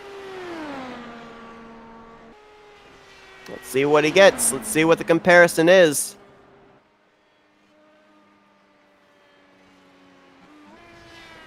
I'm mistaken, I believe Frankenfield's going out, so we're actually not going to find out. Frankenfield here. But I think that based on what his 3rd and 4th laps were, if they were at least within the vicinity of the 3rd and 4th laps of Henry Bennett, I think that Matt Hollabaugh just jumped to the top of the leaderboard.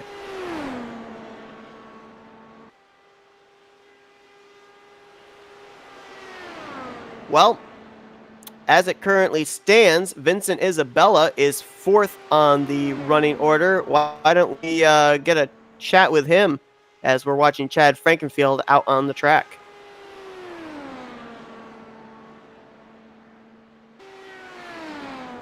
Vincent, Seth Cole up here in the Flatout Racing Network booth. You got a moment? Yes, I do. How's it going, boys? Now it's got you slotted in the 4th position as far as the speeds go.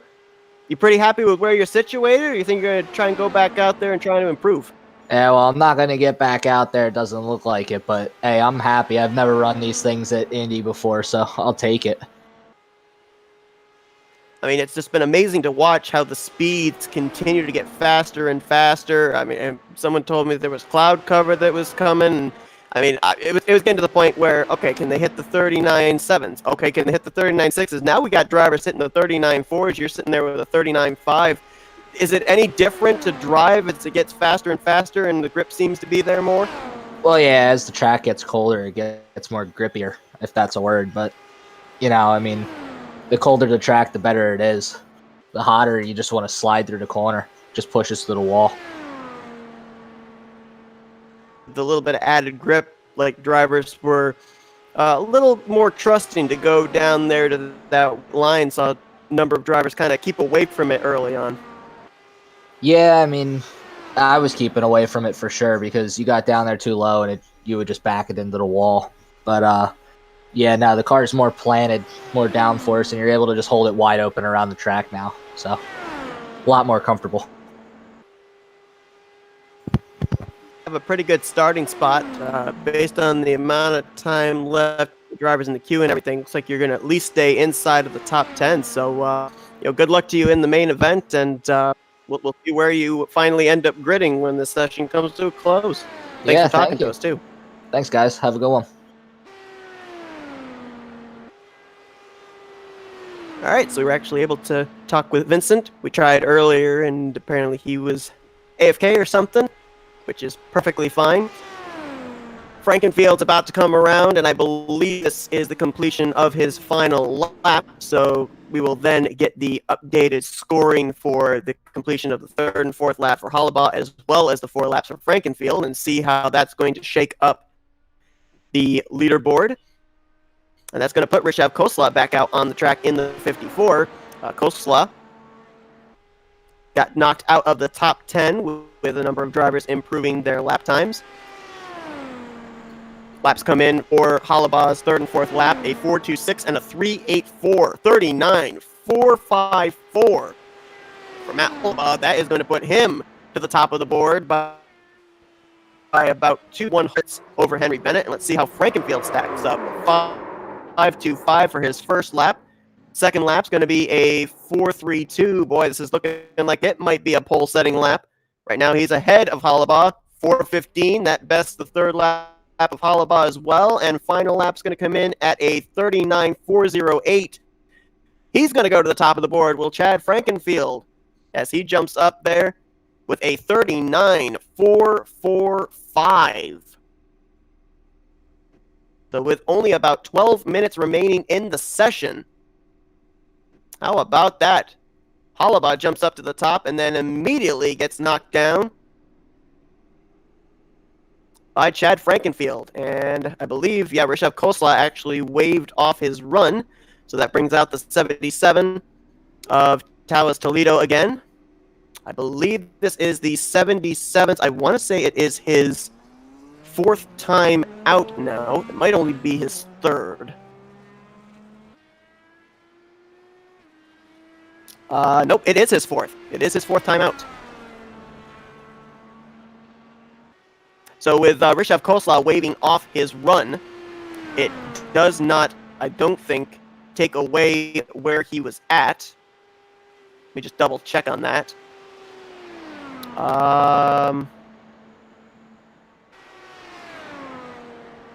So he waved off his run. I don't know if this is necessarily going to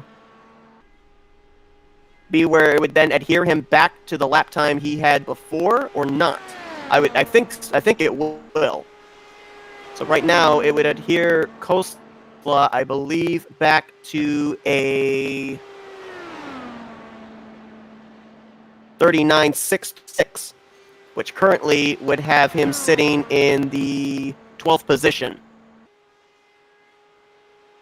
Unless he's able to get back out there. But I don't see his name added to the end of the list. I don't think we're going to have enough time. We've got 10 minutes left to go here in the qualifying session. Some of these guys that are even down here, I mean, we heard Vincent Isabella say he wasn't going to be going back out. He's down there at the bottom of the list here. I mean, we may have an opportunity for maybe 2, 3, 4 drivers, including the car out on track right now, the 77, to complete their runs. Chris Wilhite, he's there listed. I guess he's going to have an opportunity to go out there. I don't think that either Chris Stover or Dan Liesch are in this server, so I don't think they would go out. So it might be an opportunity for Pedro Gomez to maybe go out there at the last minute, but we heard Vincent Isabella, who would be then next in line, said he's not going to be going back out. Give you the updated look at the sorted times. There it is, Frankenfield top of the board by 9 1/1000ths. Henry Bennett, who was up at the top for a little while, now dropped to third. Joshua Furr in fourth. What was looking like the front row is now going to be the second row currently. John Poole the third and fifth. Vincent Isabella up there to sixth. Ben Fuller, Robert Kennedy, Vic Bloom, and right now Pedro Gomez there in the 10th spot. You wonder if Gomez, if he's got the opportunity to go out there and run another lap time, would he? Would he be content with a top 10 run, or would he risk not starting inside the top 10 and maybe having a slower lap time? I think maybe this 77 could decide it for him. If he gets knocked outside of the top 10 by the 77 of Tejalis Toledo, then maybe he might go out there and run another lap.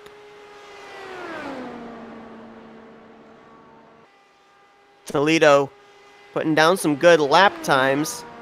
In relation to his last run, they are faster. He's bested his lap by about a 1/10 and a half, at least his average right now. Maybe even 2/10. For the pole, however. But this would be good enough, I think, right now to put him into the top 10. So this could force the hand of Gomez. Down here by Toledo, 39.504 comes in as a 39.520, and that is going to put him up into the top 10 in the 6th position. That drops Gomez down to 11th. Now he's got to wait for the 7 of Chris Wilhite to go out there, who right now is in the 13th position. And we'll see if Wilhite is going to go out on track, and the answer to that is yes.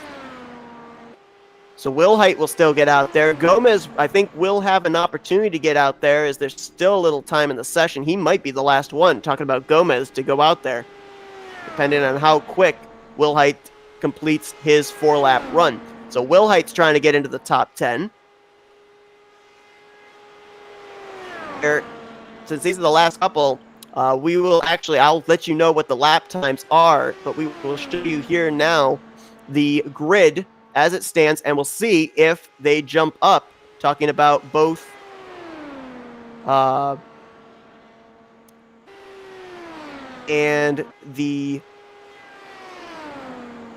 if the 09 gets to get on track.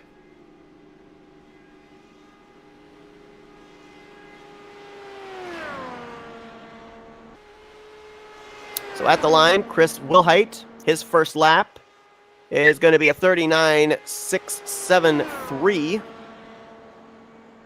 Then Toledo. Let's take a look and see who's in the 10th position. Right now, that would be Vic Bloom. So let's compare the lap times to him. He would be slower than Vic Bloom. Vic Bloom's first lap was a 6.54, and Wilhite's was a 6.73. So right now, he would not be cracking into the top 10 currently.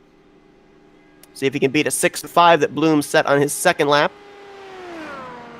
The car is going to clock in at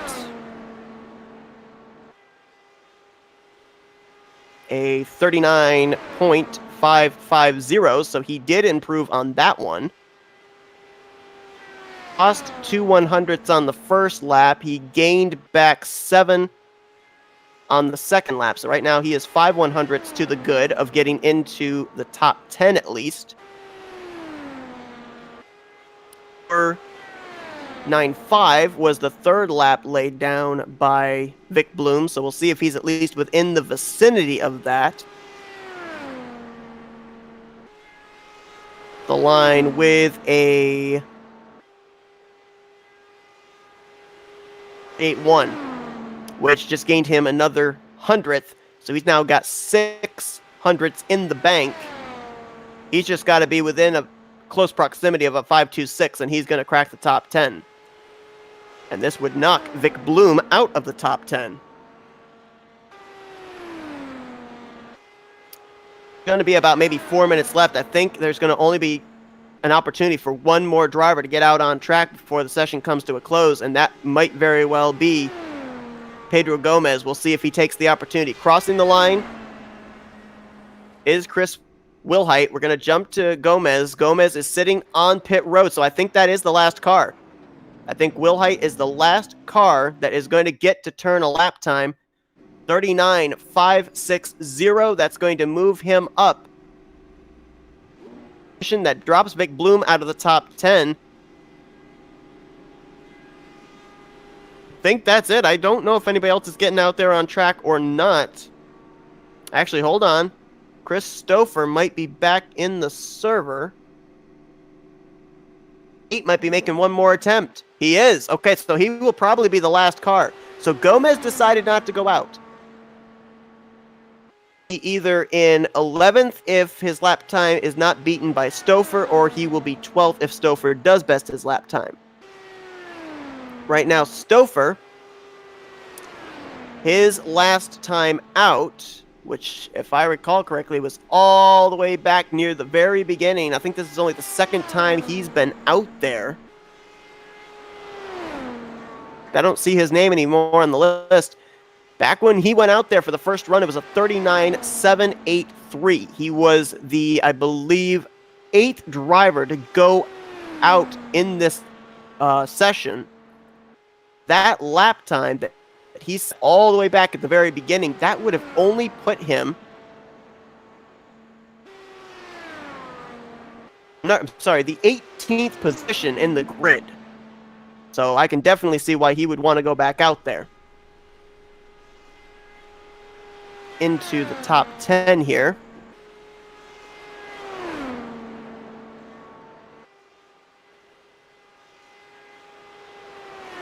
Going to be Chad Frankenfield and Matt Hollabaugh, the front row. I don't know. I doubt that Stouffer is going to have anything for the top two. Are not near close enough to be able to compete with Frankenfield right now. It doesn't look like. Third lap, maybe. He was a little faster on the first lap. He was slower on the second lap, so he's just about even. Let's see what this third lap is. Maybe, just maybe. I think. It's got to be near a 4:15. If he's not near, he's in the 5s. This is close. This is really close. Hold on. Let me see if I can calculate this. He was 7 1,000ths faster the first lap. He lost 15 1,000th the second lap, so he's 8 1,000ths behind. Now he is 15 1,000ths behind right now. He needs to gain it back. In order to best Frankenfield, he needs to have a 39.397. Can he hit it on this final lap? Anything higher, and he's going to probably be second place. Is it a 397? 39.401. Is that 4 1,000ths he missed out on? I think it was. Thousandths. 39.447. 2 1,000ths of a second. Stouffer misses out on the pole. He'll start on the outside of the front row. And Chad Frankenfield's going to be the pole sitter for the Elite Racing League Indianapolis 500 next Friday. Boy, came down right to the last minute.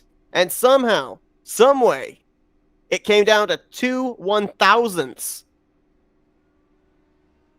Wow. Best for last. That was exciting.